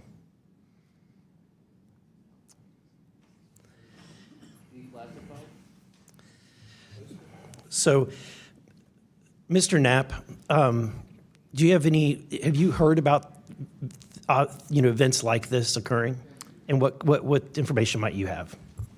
I have heard about events like this. I have heard about this event. Jeremy Corbell and I talked about it in one of our episodes a while back. We did not have the video, though. There are servers where there's a whole bank of these kind of videos that Congress has not been allowed to see, that the public hasn't been allowed to see. Occasionally, some of that stuff gets out in the wild, and it comes our way. It should be going to you. The public should be seeing this stuff. And why you're not allowed to, I don't know. But that's a Hellfire missile smacking into that UFO and just bounced right off. And it kept going. It kept going, and it looks like the debris was taken with it. Yeah, what the hell is that? What again, flies like that? Again, I'm not going to speculate what it is, but the question is, why are we being blocked from this information consistently? I want to ask this just question. How in the world, this is the document, I want to enter this in for the record if it hasn't already been entered, Madam Chair. The document that you provided on thread 3, this is a huge file. How in the world did you smuggle this out of Russia? Carefully. In your socks? I don't think I want to be really specific about it because I might have to go back there and get some more sometime. Although, no, that'd be crazy to do that. Well, I took the top pages off that were stamped with the security signature, and I carry them out on my person, but the rest of them I just threw in my suitcase and threw some caviar in there as a distraction as well, and hoped for the best. Otherwise, I'd be a citizen of Siberia right now. And you had, you reported James Lukatsky came to you with government possession of NHI craft and how they ultimately gained entry. Can you testify to the veracity of that claim? Dr. Lukatsky is an honorable man who served most of his career with the DIA, a very trusted, high-level rocket scientist and intelligence analyst who inspired the OSAP program, as I said earlier. And in full disclosure, I've co-written 2 books with him. He dropped this on myself and our other co-author out of the blue. And it took 14 months for us to get DOPSR approval for him to release 2 sentences on that. He said this craft, we had managed to get inside of it. It had no wings, no rotor, no tail. It had no fuel tanks. They didn't know how it flew or how it was operated. It clearly looked like it was aerodynamic, but he would not go further. He's a by-the-book guy, and until he gets clearance to say more about that, I don't think we're going to hear much more. But it's not ours. It wasn't ours. We didn't make it. We didn't know who made it and how it was built and how it operated. We've got at least one. And I don't know, I think that's enough confirmation that we do have recovered disks and materials. Lastly, Mr. Borland, in the classified realm, have you been exposed to undeniable confirmation of NHI technology? And then my second question is Base Systems involved in any way with reverse engineering exploitation of non-human intelligence craft? Yeah, we're gonna have to have a conversation this Skip for that. Whether I'm legally even allowed to answer that, and whether you're even allowed to hear it, sir. Okay. Again, you can sense our frustration. And so I just want to thank you for coming forward. We will continue to fight because, look, this is about making sure that this government belongs to the people and restoring the republic the way it was intended to be. Madam Chair, I also have further witnesses of courageous individuals. It was given to me by Dr. Stephen Greer, including Michael Herrera and his testimony. We have Roderick Castle and his testimony, Randy Anderson, his testimony, Stephen Digna, and others, 3 others, all saying similar things to what the witnesses today have said, and I would like to enter that into the record as well. No objection. Thank you. I now recognize Representative Lee for 5 minutes. Thank you, Madam Chair. I think we need to make sure that we don't get distracted by sensational stories only of unidentified anomalous phenomena and lose track of what the core of this hearing is about. This is all a perfect example of why whistleblowers are so important and why it's so important that we step up and protect them. With Trump, RFK Jr., EPA Administrator Lee Zeldin, and others committed to dismantling government and firing professionals who do dare to speak out against the threats this administration's disastrous policies create, we have to focus on protecting all whistleblowers, not only the ones who are reporting on UAP. I'd like to thank the whistleblowers who have agreed to come before the committee today and speak their truth. This administration's claims to care about waste, fraud, and abuse, and so often it is the whistleblowers who care and who are the tip of the sword fighting against the real waste, fraud, and abuse. One study found that whistleblowers expose fraud at more than twice the rate of third-party auditors. So, Mr. Spielberger, what are some of the best examples of whistleblowers exposing fraud and abuse in the federal government? Thank you, Congresswoman. Again, whistleblowers have played such a vital role across so many different issues. One prominent example goes back to the 2014 VA waitlist scandal. POGO actually played a very instrumental role coordinating with Iraq and Afghanistan Veterans of America. At that time, we received tips and whistleblower disclosures from over 800 different individuals talking about the VA subjecting veterans to extensive wait times in order to get the basic standard of care that they deserve. It certainly prolonged serious illnesses, even contributing to hastened deaths, and we were able to help shed more light on that issue, which I think just emphasizes the importance, even outside of the national security context. We are often still talking about serious issues and even life and death concerns. And unfortunately, whistleblowing can lead to serious repercussions and retaliation, especially in this vindictive and lawless administration. Mr. Spielberger, in the past, what kinds of retaliation have they faced, and what are we seeing today under the Trump administration? So we've certainly heard about a number of different examples of retaliation. One that I'd like to highlight that Mr. Borland referenced previously is retaliation through abuse of the security clearance process. That can have grave implications not just for a whistleblower, but also their ability to seek legal counsel and defend themselves against retaliation. And when we look at the past several months of this administration, unfortunately, we've seen a really systematic approach toward dismantling the nonpartisan civil service. We've seen the mass firings. We've seen undermining of independent agency watchdogs, mass firings of inspectors general, undermining the Office of Special Counsel, the Merit Systems Protection Board. Again, these entities that are meant to be independent and play a critical role in investigating whistleblower disclosures and ensuring that their rights are protected. Yeah. Thank you. In 1989, Congress passed the Whistleblower Protection Act and then broadened it again in 2012 to ensure that federal workers could feel free to come forward to their elected officials. And it's a good thing we did, because whistleblowers have played a more important role than ever since Trump has taken office. It was thanks to a whistleblower that we learned that DOJ allegedly put every single American's personal security information at risk by bypassing safeguards and copying all this data to an unsecure server. I ask unanimous consent to enter into the record a New York Times article titled, quote, "DOJ put critical Social Security data at risk," whistleblower says. Good to go. Thanks.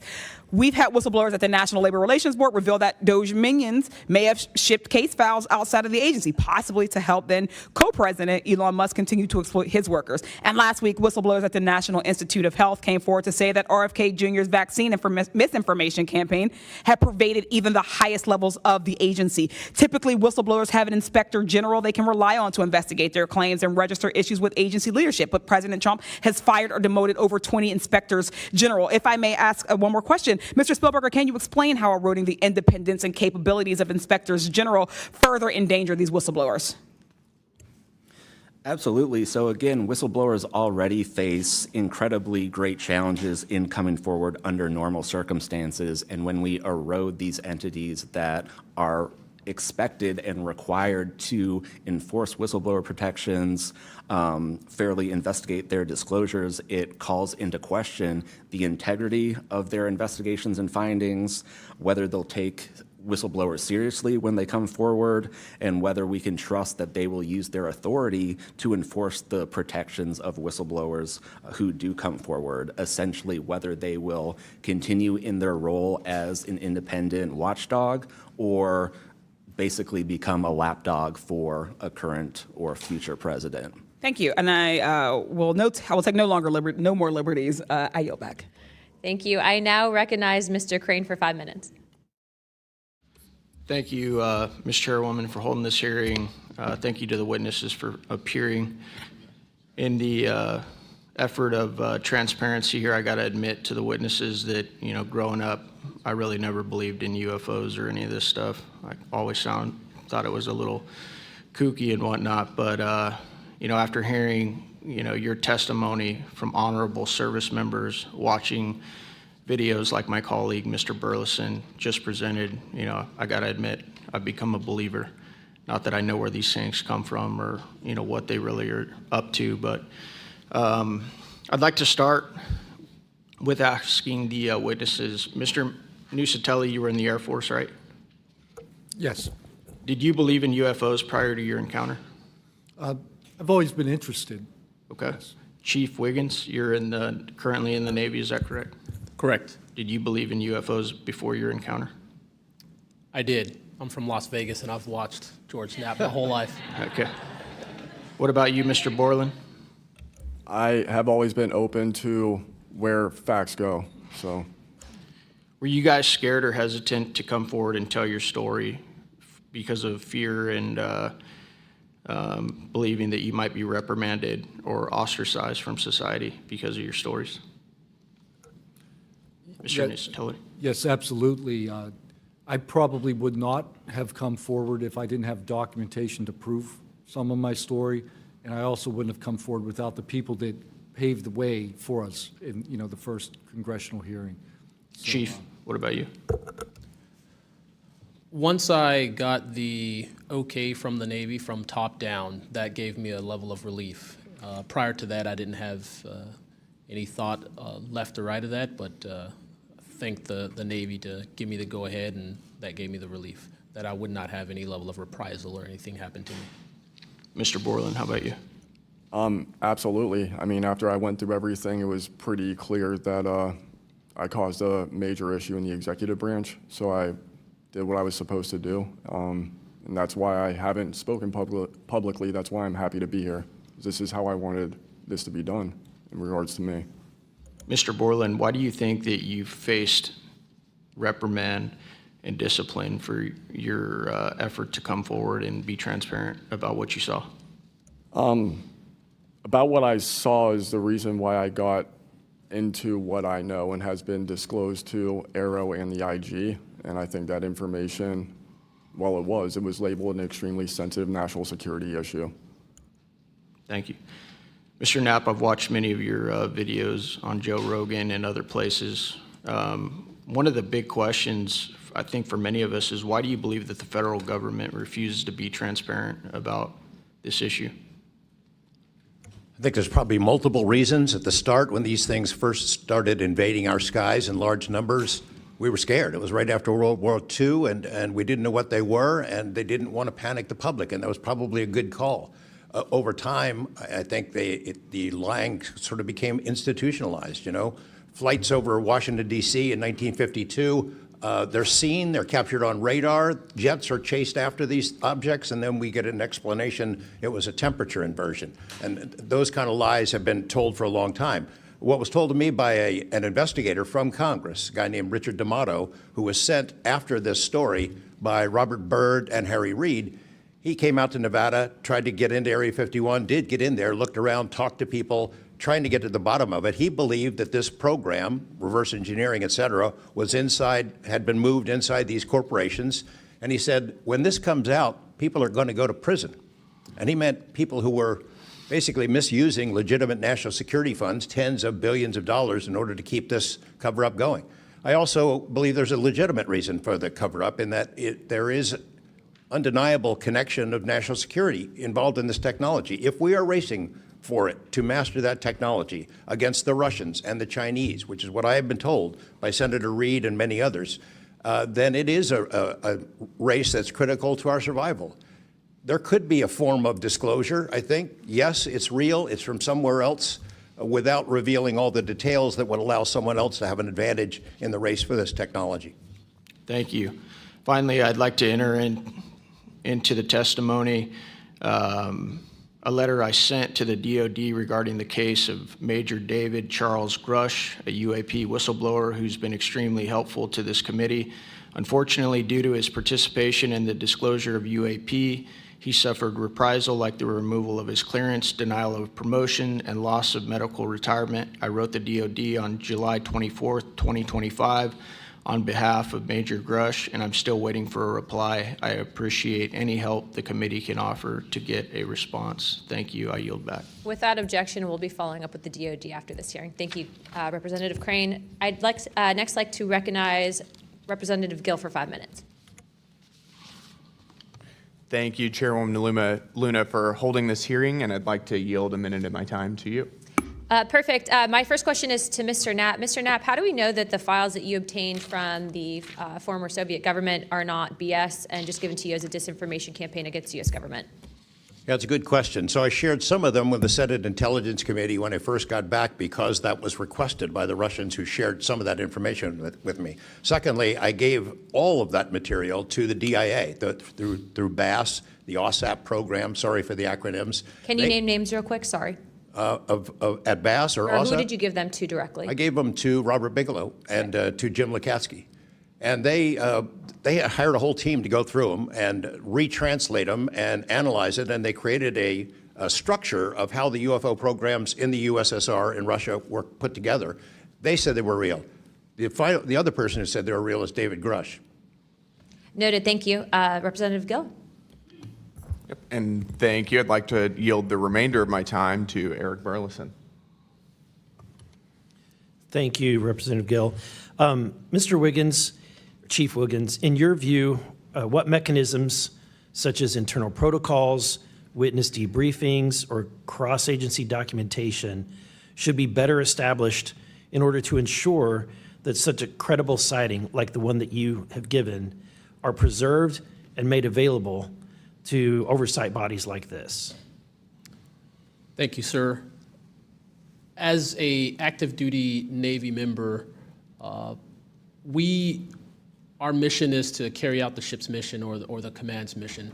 And we, on a general basis, don't have knowledge of what to do when we see things like this. We just don't. We're there to do our mission and do what's told of us, right? So I think what would be important is giving active duty members a clear way of being able to report things like this to where it gets to this point.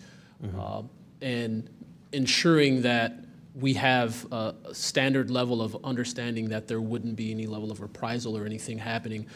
Because, you know, I've been in the Navy for almost 24 years, but what about the sailors that have been in for 2 years that experience things like this? They're not going to have the knowledge, or they'll probably be a little bit more fearful to speak up, being it that their career is just starting. Yeah, I want to commend you. You're the first witness to come forward that is currently serving, and it's recognized. And so I thank you. And your testimony is unbelievable. Let me ask this question. Are you familiar with the Witness Protection Act that Representative Burchett has filed? I'm not too familiar, sir. Anyone on the committee familiar with it? It's fantastic. It's the language that we need.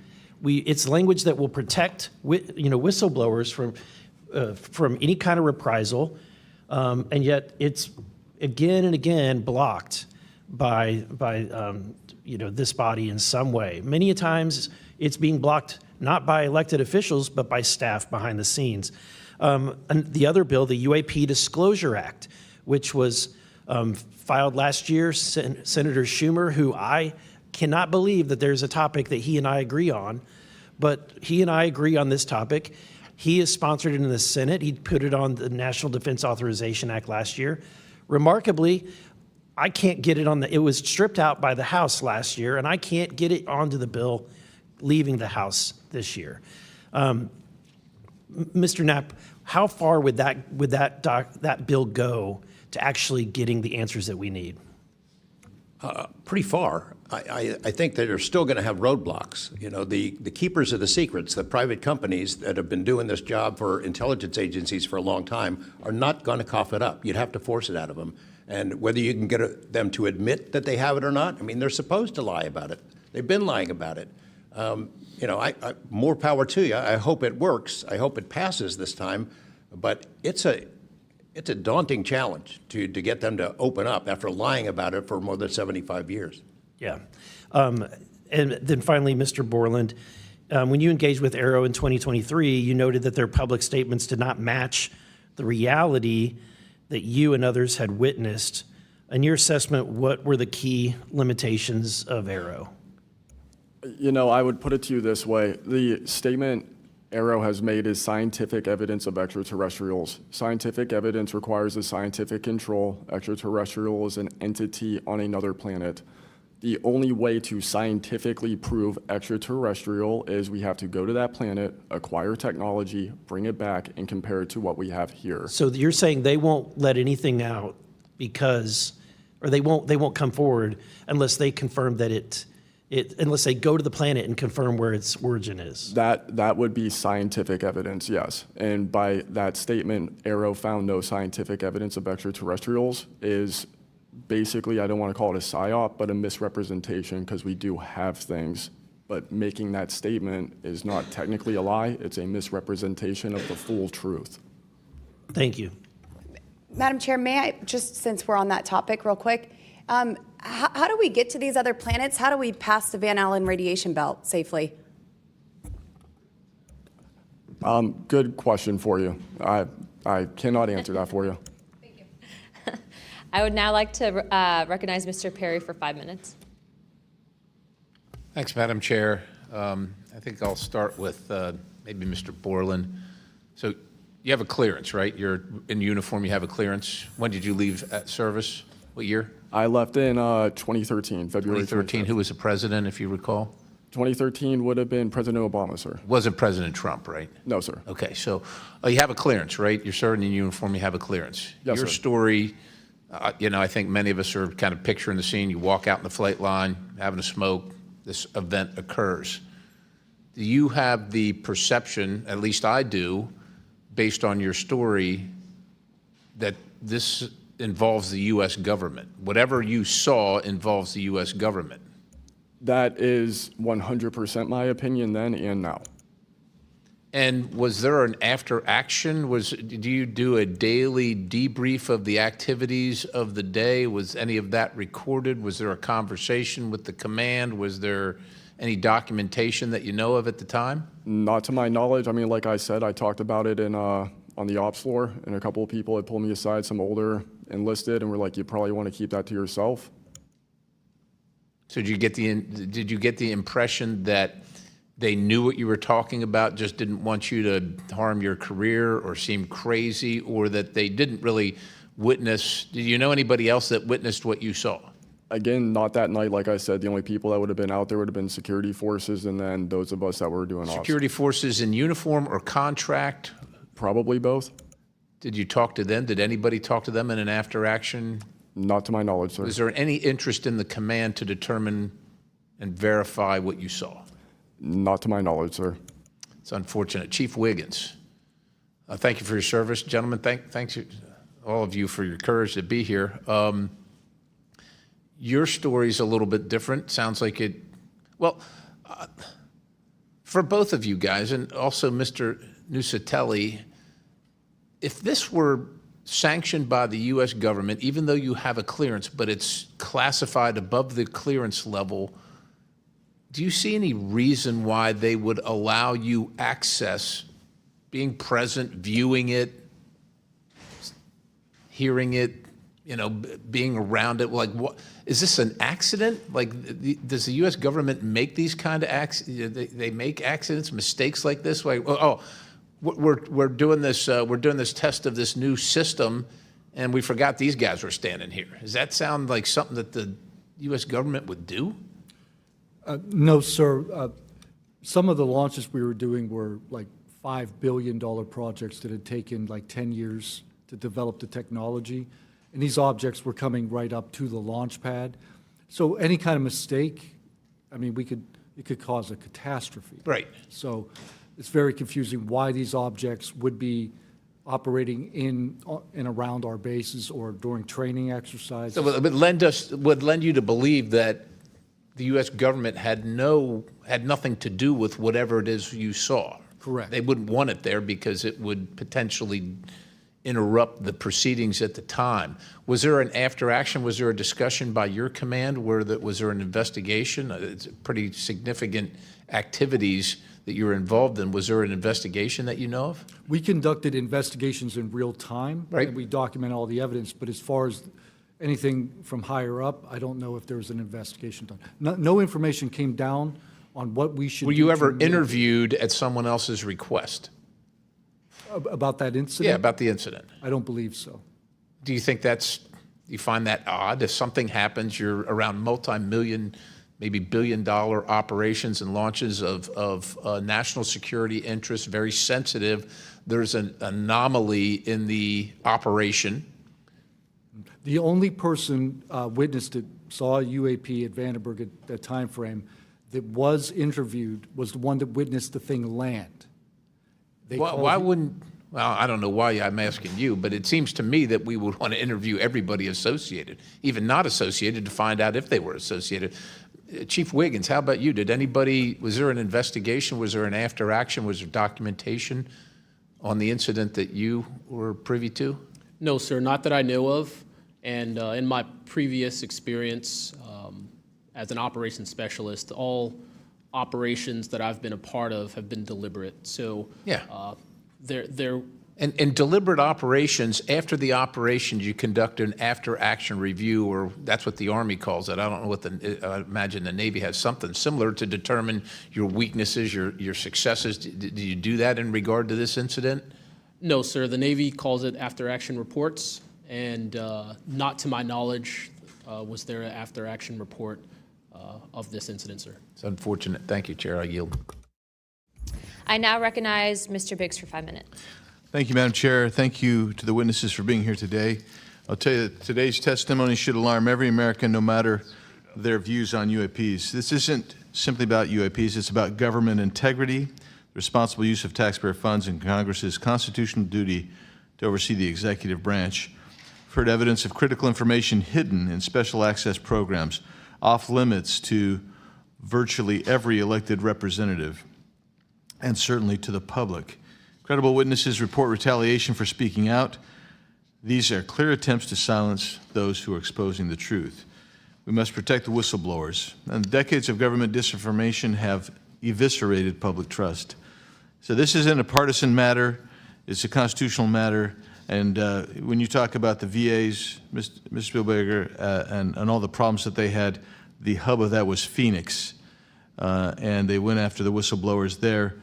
And that was under the Obama administration. So it doesn't matter which administration, which party, both parties have got to come clean, particularly on this. So if the government thinks it can hide the truth and punish those who speak out, Congress has to keep pushing until the facts, whatever they are, wherever they lead, come to light. I'm going to go to you, Mr. Knapp, first. You've interviewed numerous UAP whistleblowers over the years. The question is, how do you verify their claims before deciding they're credible enough to report on? It's a combination of factors. First, you check their credentials. Did they really serve where they said they did, and did they work where they said they did? Are there any other witnesses? Is there visual proof, film, footage, things of that sort? You ask the people around them that know them, that used to work with them, if they're credible people. That's one way. You know, I think about Arrow, the organization that this body created to deal with witnesses and whistleblowers. I hope I'm not taking too much of your time here, but they invited people to come forward, service members who knew, saw things and had experiences. And I can tell you that the people that I have talked to who went through that are deeply disappointed. There was a guy named Bob Jacobs who was a lieutenant attached to Vandenberg in 1964. His unit would record missile tests. They recorded all of them. On one of these particular tests, a UFO comes out of nowhere, zaps what looks like a laser beam at what would have been a nuclear dummy, a nuclear weapon, and disabled it. And he is called into the commander's office. Two guys in suits clip that film footage out that shows the UFO, and he's ordered to never talk about it. He comes forward to Arrow. He heeds the call, thinking he's doing his duty as an American to tell that story, and they completely dismissed him. They made up a story that they had tracked down the original footage, and there was nothing like that in it. Well, there was no original footage. It had been taken away the day the footage was recorded. He's deeply disappointed. People like Bob Salas, who had worked at a nuclear ICBM base, who saw UFOs flying over the base, and these missile silos were taken down. He went to Arrow, too, and was completely disregarded. It almost looks like Arrow operated as a counterintelligence operation to get people to come in, tell their stories, and then discredit all of them. I can't imagine that any whistleblower or witness will ever go to Arrow again because of what happened under the first director, who's now long gone, but still seems to act as the spokesperson for that organization. And I would say, Madam Chair, maybe at some point we need to really dig deep into Arrow, and I would encourage us. Oh, I'd be happy to send maybe a subpoena to Mr. Kilpatrick. There you go. Mr. Nucatelli, you've testified that official Air Force records of the Red Square incident are now held by Arrow and the FBI. Has Congress or you been denied access to those records, and on what grounds would we be denied access, you or us? No, the records are unclassified, so okay, provide them to. In the 2003 to 2005 incidents you described, were any physical effects, electromagnetic interference, radio anomalies, or security system disruptions documented in base logs or any reports, official reports? Not to my knowledge. No. Mr. Wiggins, has the full resolution unedited footage of your incident been provided to Congress? Yes. Okay. Were you or your crew ever instructed formally or informally not to document or discuss the event? Ever? No. Good. Mr. Borland, you've talked about manipulation of your security clearance records. Can you identify which agencies or offices were responsible and whether they provided any written justification? I can do that in a skiff, sir, 100%. Because of being a part of a multi-agency special access program, I cannot give those publicly. So I'd encourage us, Madam Chair, to have that skiff meeting if we can. And then, Mr. Borland, again for you. You testified that you withheld certain sources and methods from Arrow due to mistrust. Can you give us some specifics that led you to believe they were misrepresenting the truth? Well, as I said already, what I said about scientific methods, scientific control, extraterrestrials, I mean, I know what I've seen, I know what I know, and I know it's true. So any agency that's going to go public and try and manipulate the public perception of this subject in such a way that it is negative when I know the truth about it is why I had extreme reservations with it, and also what I've been through and other whistleblowers and people in the know about this subject have been through. So, Madam Chair, thank you for letting me wave on. I think the key thing there you talked about was manipulation of message, manipulation of narrative. That is really the problem with this entire the system that we've seen since you've started these wonderful hearings, Madam Chair, and I thank you so much. Thank you, Representative Biggs. The chair would now like to recognize Mr. Begich for 5 minutes. Thank you, Madam Chair. First question, Mr. Borland, earlier today you mentioned that in a skiff you would be able to discuss whether a member of Congress is actually legally able to access certain information. Under what authority would a member of Congress be restricted from accessing information on this topic, even within a skiff? I would suggest reaching out to Director Gabbard and speaking with her about that. I'm hopeful that this goes back to the executive branch and who even has authority. Unfortunately, I can't give you a 100% solid answer because I don't even have that knowledge. Next question to George Knapp. What is the estimated annual budget, your view, for the program for investigating or reverse engineering UAP-related technology, including official, misappropriated, or black budget funds? I wouldn't have a clue. I don't know of any person that's ever seen it. Does anyone on this panel wish to address that question? Okay, moving on. Are any of you willing to name specific gatekeepers within the root cell of the UAP-SAP Federation?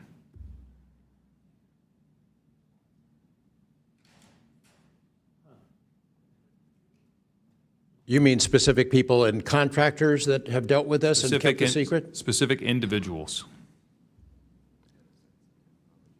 Well, one of them was named Dr. James Ryder at Lockheed.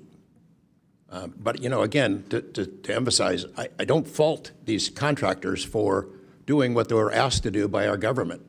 They're supposed to lie if people ask about it. And the intelligence agencies who gave this stuff to them, CIA, I think primarily, told them to keep it quiet, and they've done that. And I suspect that they'd like an off-ramp, that they'd like some help with figuring out this technology at some point. And this is, again, available to anyone, is there a security classification guide for UAP or NHI?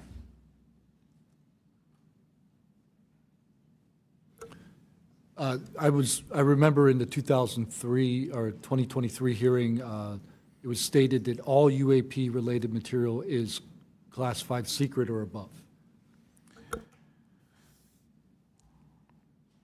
I have a name for you. Go ahead. Glenn Gaffney, CIA. Glenn Gaffney, CIA. Another question for you, Mr. Knapp. What is, in your view, having investigated this issue for so many years, what is the long game with respect to disclosure of this information to the public? Because with the advent of essentially a video camera and a high megapixel phone in everybody's pocket, at some point, this information is going to be impossible to withhold from the public. What do you think is the long game here? Well, the secret's out. I mean, how many videos have there been already? You know, videos that are leaked from within the military and intelligence agencies and contractors and censor platforms. It's out there. But they have the high ground. The people that don't want us to take it seriously dismiss it, discredit the witnesses, come up with a cover story. I mean, it's been out there a long time. The public senses that it's real, and the people in authority dismiss them. It's a game that's been going on a long time, and I don't think they're ever going to release it. I think that there's an attitude among the people that have been involved in this for a long time that the public doesn't deserve to know, and that the public probably can't handle it, but they can. Final question, again, this one's open to anyone who'd like to answer it. Describe your understanding of the org chart or lines of control within the executive branch with respect to these topics.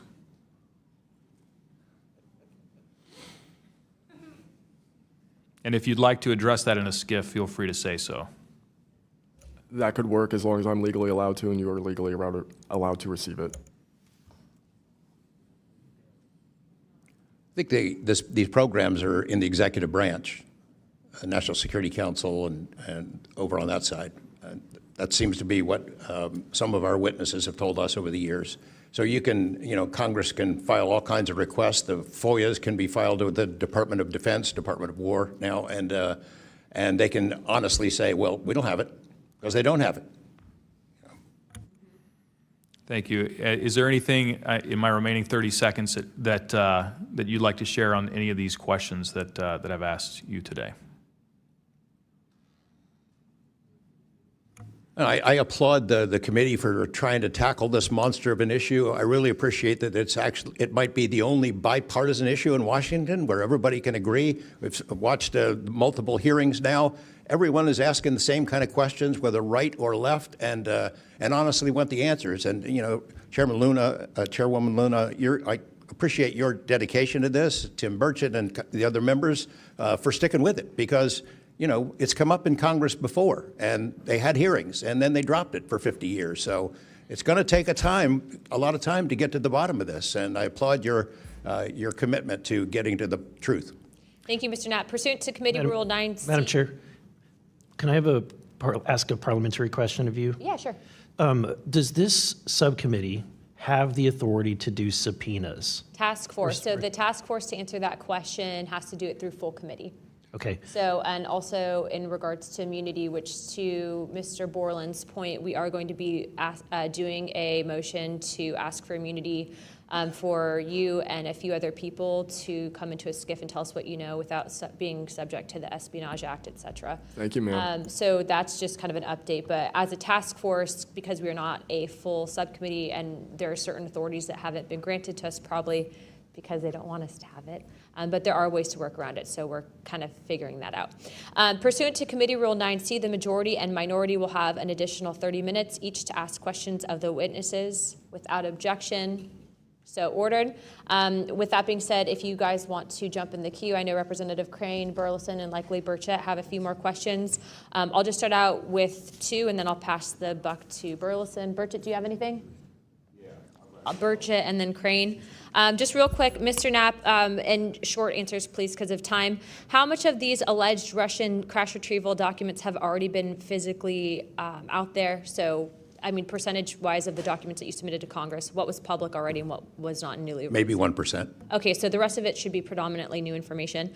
Yep. Also, can you just elaborate real quick? I know you had, I think, mentioned a Thread 3 program, but also alleged in those documents, I got through maybe half of them last night. There's a lot, and I don't speak Russian, contrary to what people might allege. What does the Thread 3, was there any specific programs that existed within the Soviet government or groups to specifically investigate this by name real quick? It's a number. There's a number in those documents I gave you. There was a larger program that actually had 3 sub-programs that was, Thread 3 was the name I got, and then the DIA guys who looked at it figured out there was a much larger organization. And it's listed in those documents? Yes. Okay, thank you. Real quick, I'd like to ask the committee to replay that video that Burlison had played earlier. I want to ask every witness here, specifically ones that have sensor training or have been able to recognize some of this movement real quick. So if you guys can please roll that real quick.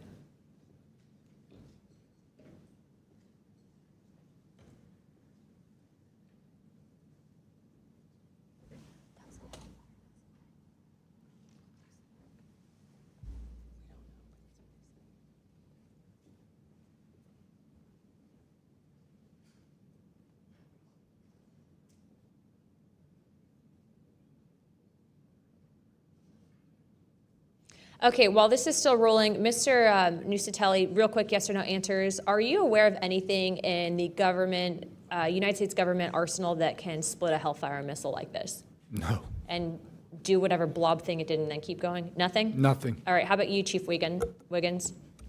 Nothing to my knowledge, ma'am. Okay, and how about you, Mr. Borland? I prefer to answer that in a skiff. Okay, does this video scare you guys? Yes or no? Yes. Wiggins? Yes. Nat? I had a different reaction. I was really happy that it got out. Thanks for providing Curiosity that, kills the Congressman. cat. All right, Mr. Borland? Yes, for Okay. All right, that is the end of my questioning. I'd like to now recognize Mr. Crane. Thank you. Chief, I was on a ship for a little bit. I was a gunner's mate on the USS Gettysburg for a couple years. My question to you is, when you had your encounter and you saw it on the screen, you were in the CIC, is that correct? That's correct. On an LCS ship, the CIC is on the bridge, so it's called ICC-1, but yes, same. Did a bunch of the other folks in the CIC come and check out what you were looking at? Yes, we all did. The tactical action officer, myself, the RCO, and two others that were on watch. We were all in the same space, so we were all looking at the Sapphire screen all at the same time. Because in the other couple instances with the witnesses, you guys just saw it by yourself, is that correct? Mr. Borland, you saw it by yourself? For me, yes, sir. Mr. Nuccetelli, you saw this by yourself? No, there were multiple witnesses in every case at Vandenberg. Okay. So, Chief, did that spread like wildfire throughout the ship in the next day or two, what you guys had seen? No, sir, it didn't spread throughout the ship, but it spread throughout ICC-1 conversation. As you do your turnover, we talk about it, but it didn't go further than just the watchstanders that stood watch on the bridge and in ICC-1. So it did move around there throughout a few days. I'm kind of surprised. Stuff usually spreads around the ship pretty fast. Why do you think the rest of your fellow sailors on the boat didn't hear about it? Potentially uninterest, possibly, with engineers or combat systems like yourself, don't make their way up to the bridge enough to get within sight of the circle of talk about the incident. Was it hard for you to get permission from the Navy to bring that video? I myself didn't bring the video. I just saw the video. When I saw the video, I got in touch with Admiral Gallaudet. That's how I wind up knowing about the video itself when I first talked to the Admiral. And you can hear my voice at the back end of the video, and I was like, hey, that's my voice, and I wanted to talk about it. How long did that encounter take place, Chief? So the encounter itself, from the time I recognized on my radar to the time after the video ends, was probably about 5 to 7 minutes. What speed was the object moving at?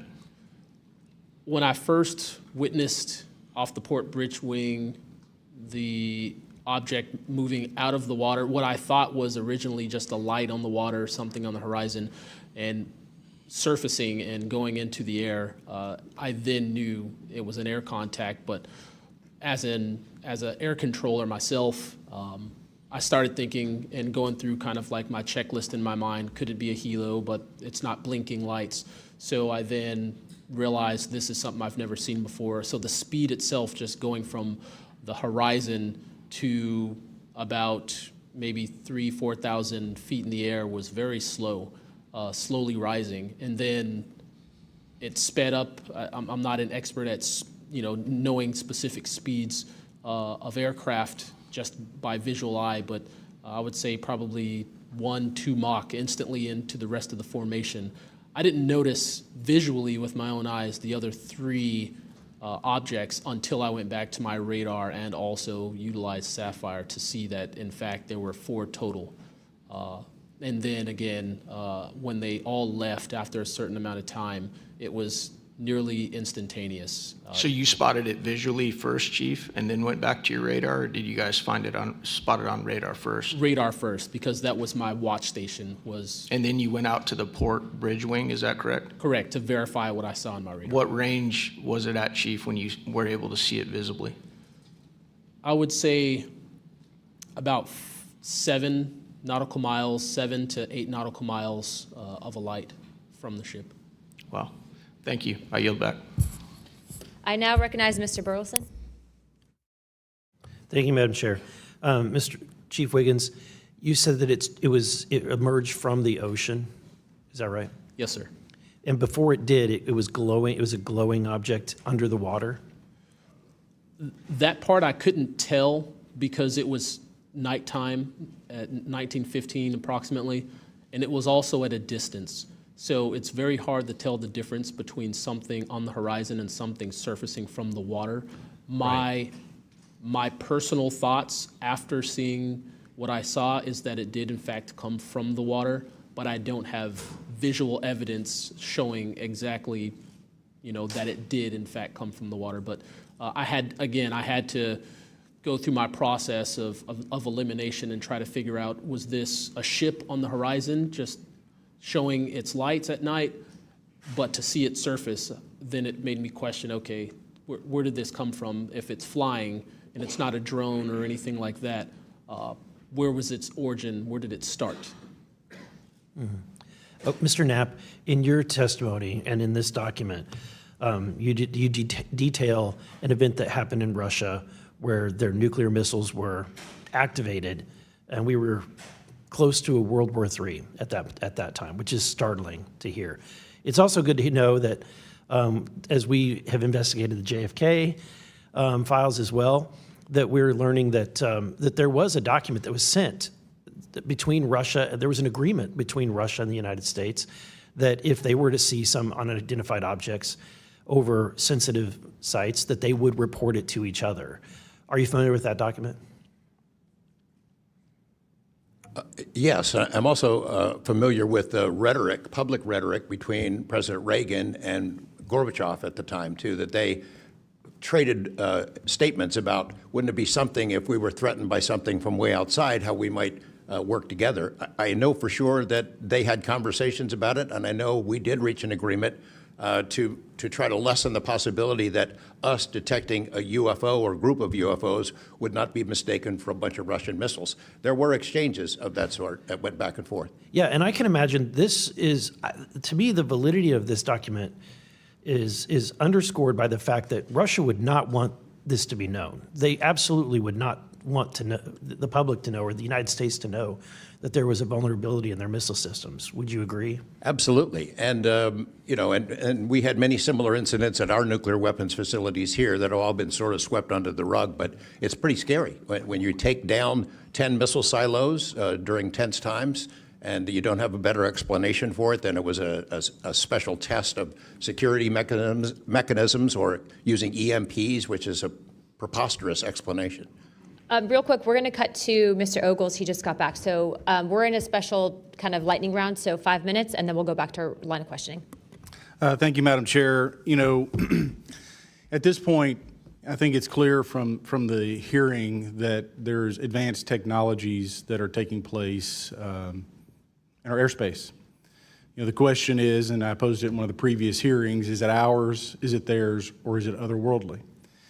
There may not be a silver bullet at the moment, but when you look back through the hearing and the evidence that's been presented, if you're going to point the American people to one piece of evidence to start their journey on this topic, what would you suggest, sir? One piece of evidence, I would start with this hearing, in the first hearing. There is no evidence. But is there a specific, exactly, but is there a specific evidence or footage or document that you think lends extreme credibility to what we're discussing today? I would say this new video we're seeing today is exceptional evidence that we're dealing with something. With the kinetic? Yes. Mr. Wiggins? Sir, I'd have to say that if just the average person here in America looked at absolutely everything that has come across television, the internet, et cetera, you can't tell yourself that 100% of what's being recorded is fake or false. You have to, at some point, understand that there's something else out there. Well, I mean, and you bring an interesting point. You know, in the law enforcement community, anytime you're conducting an investigation, you're always looking at the totality of the circumstances. You're looking at all the evidence and how they piece together. And so that would be my, advice to the American people, that this is a journey that is just beginning from a congressional perspective, but you have decades of data, some of it not real, much of it is, but thanks to Chairwoman Luna, we're now presenting this to the American people. And I think this latest video from Mr. Burlison is something that should get everyone pause. When you see the 3 orbs that drop, was that in a defensive posture or was that in an offensive posture? And what capabilities did those orbs have that we, quite frankly, may not have? Mr. Knapp?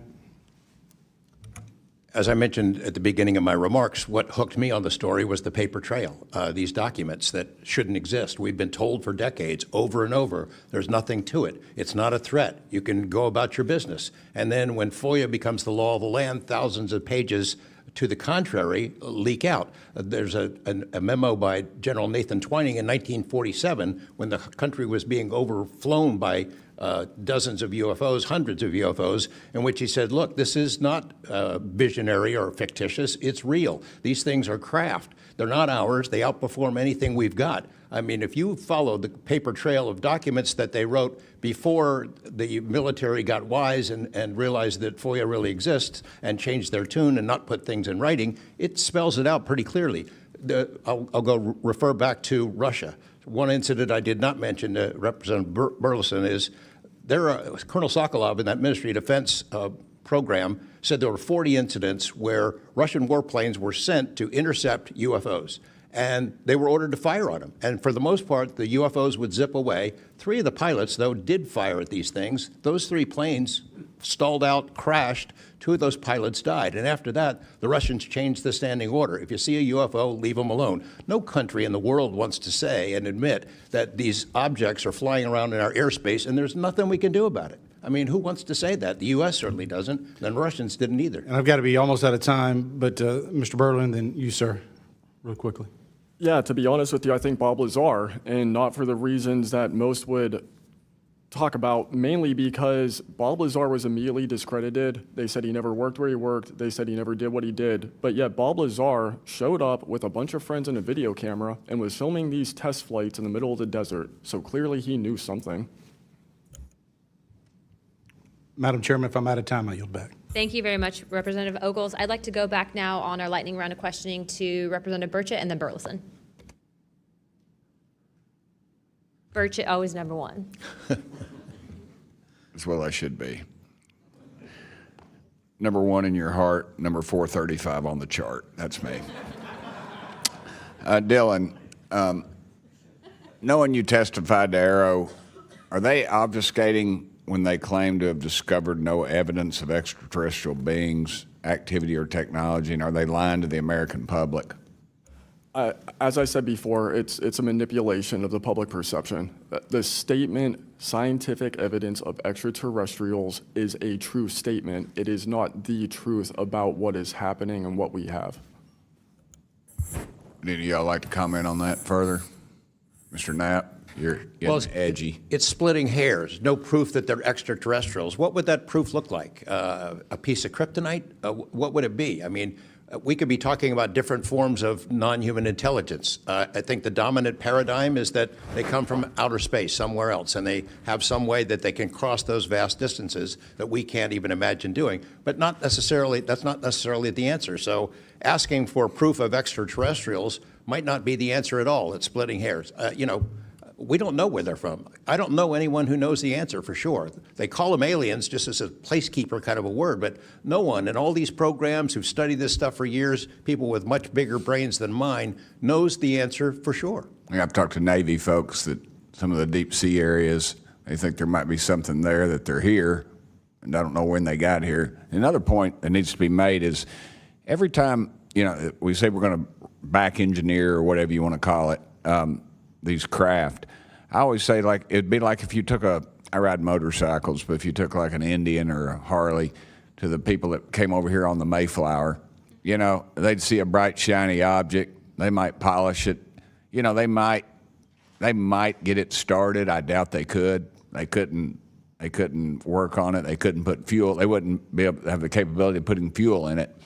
I just think that's, you know, we're scratching at something that we don't have any knowledge of, and that's why it's just taken so dadgum long. But they do know, the first one that cracks that code, it's over. I mean, it's energy, it's power, it's everything. And I worry too that in the wrong hands that they do that, they keep it from the rest of us because they're so invested in whatever energy sources we have here that their billionaire buddies are going to profit, and they can't retool because they know once it's out on the internet, it's over. And so I think there's a lot of things going after it, and I think that's why the move to discredit folks is so rapid too. I think, you know, they point to them and they put the dogs on them, and it disgusts me. There's a price to be paid for that, too. The Russians and Chinese are trying to figure this out as well, but they don't have the same kind of stigma. They tell their best scientists and engineers, get in there and work on it. And they've been doing it for a very long time, might have a head start on us. Here, we don't have our best scientists and engineers working on it because they've been told it's nonsense. The stigma is very real for people like that. I agree. Yield back, Chair Lady. Thank you. I'd now like to recognize Representative Burlison. Mr. Nuccetelli, when you heard the testimony of Mr. Knapp talking about these missiles were shut down or turned on in Russia, does that remind you, when you hear these stories, it's got to remind you of the event that happened on your base? Absolutely. There are many accounts of incursions of this type taking place. I believe in the 60s we had a similar incursion in New England, and same thing happened. There were these objects coming over the base at low altitude, 200 feet over the base security police, and they were scrambling fighters, and then the objects would just fly off, and that went on for weeks. So the historical record has laid out that there's a pattern, that our installations are visited by these craft. You know, they come in and do whatever they're doing, and then they leave. And we don't know how to respond. We don't know how to protect the installation. So that's why we're here. When you first heard, and we're having to report on these incidents that were being witnessed by other individuals, did you believe them? Did you yourself believe it would be true until you saw it? Yeah, these are people I've worked with for years, deployed with. You know, I was in some of the weddings. These are people that I worked with every day of my life. Usually when the events were occurring, we were all together. You know, there'd be 40, 60, 100 people on duty during these encounters. Really? Yeah. All seeing it at the same time? Yes, these encounters were playing out while we were on duty, and we were responding and investigating in real time as they occurred. And as you said, the importance of your operation was highly important because they said it's the most important in 25 years, the research that you were conducting. For that particular launch, we had 500 Air Force police officers guarding the launch. 500 people. It was that critical. Wow. But had this thing showed up, we wouldn't have been able to do anything to prevent it showing up. Real quickly, can you just redescribe size and whether or not you heard anything? It was how big, wise? The two square objects were at least as large as a football field. The second encounter, they think it was much larger than a football field. We're talking like flying buildings. The object I saw was about 30 feet in diameter. And to confirm, you were not the only person that saw this? Correct. I think I was also told that there was also reports of this in a police blotter in the area. Can you confirm that? Yes, that's the documentation that I maintained from the original event and turned into Arrow and the FBI. Okay. Do you have any more, Burlison? No, Madam Chair, I just want to reiterate to the American people that if you're frustrated, So are we. We're extremely frustrated. We've been, the 2-3 years, I can only imagine how frustrated Mr. Knapp is or Danny Sheehan is, and the amount of time that you guys have poured into this to try to get answers. I mean, Masson is back there. He's been pouring to try to get answers into this. I hope that you all see that we're committed to this, and we're going to be scrappy about it. We may not have the direct authority, but I can assure you, Representative Luna is about as scrappy as it gets. I wouldn't want to scrap with her. But that being said, I think that if the American people want to see answers, we need action. We've had the hearings. It's time to take action. It's time that we pass Tim Burchett's Whistleblower Act. It's time that we pass the UAP Disclosure Act. And I think that we've had a lot of talk about this. It's time for action. Thank you, Burlison.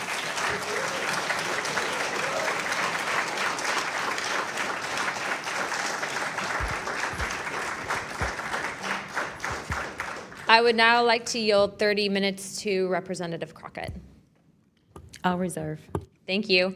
In closing, I want to thank our witnesses once again for their testimony today. I now yield to Ranking Member Crockett for closing remarks. I'll pass. No, I just want to say thank you so much to each and every one of you for being here today, for staying committed to this, and for your courage. I truly believe that courage is contagious, and right now we need more courage than ever, whether it's UAPs or whether we're dealing with any other form of government where people are afraid to come out and speak their truth. The American people are relying on amazing public servants like you to speak up on their behalf, to be the watchdog, and to make sure that we are as safe as possible. And so thank you so much again for conducting a bipartisan hearing on such an important matter. Thank you. I'd now like to recognize myself for some closing remarks. This is obviously something that doesn't just affect everyone in this room. I can tell you that specifically for where I represent in Pinellas County, Tampa Bay, and Florida as a whole, there's many sightings, many questions, people reporting this, but I'm not the only one. I was also told by Representative Biggs, as well as our great representative from Alaska, that these are not isolated instances, and so it does give us reasoning to provide investigative inquiry into these topics. But also too, I would also like Mr. Spielberger, if you could actually review and see if your organization would endorse the Whistleblower Protection Act that Representative Burchett has. I can tell you that I will be signing on to a letter, as well as I'm sure many other members of this task force, and we hope that the ranking chairwoman or my colleague here, Representative Crockett, as well as our Democrats that were here today, consider also signing on to that, as we do feel that it is time to ensure that our whistleblowers are given adequate protections and that people like Mr. Borland are not facing retribution in the way that they have been. With that being said, with all that and without objection, all members have 5 legislative days within to submit materials and additional written questions for the witnesses, and which will be also forwarded to those witnesses. If there are no further business, without objection, I'd like to now recognize Representative Burchett for closing remarks. I would just like to thank the ranking member and the chair lady for their courage. This is a tough issue. We all catch hell for it. And it's gratifying that we're here in a bipartisan nature and the way this meeting was conducted. And I want to thank y'all for your courage. Thank y'all. And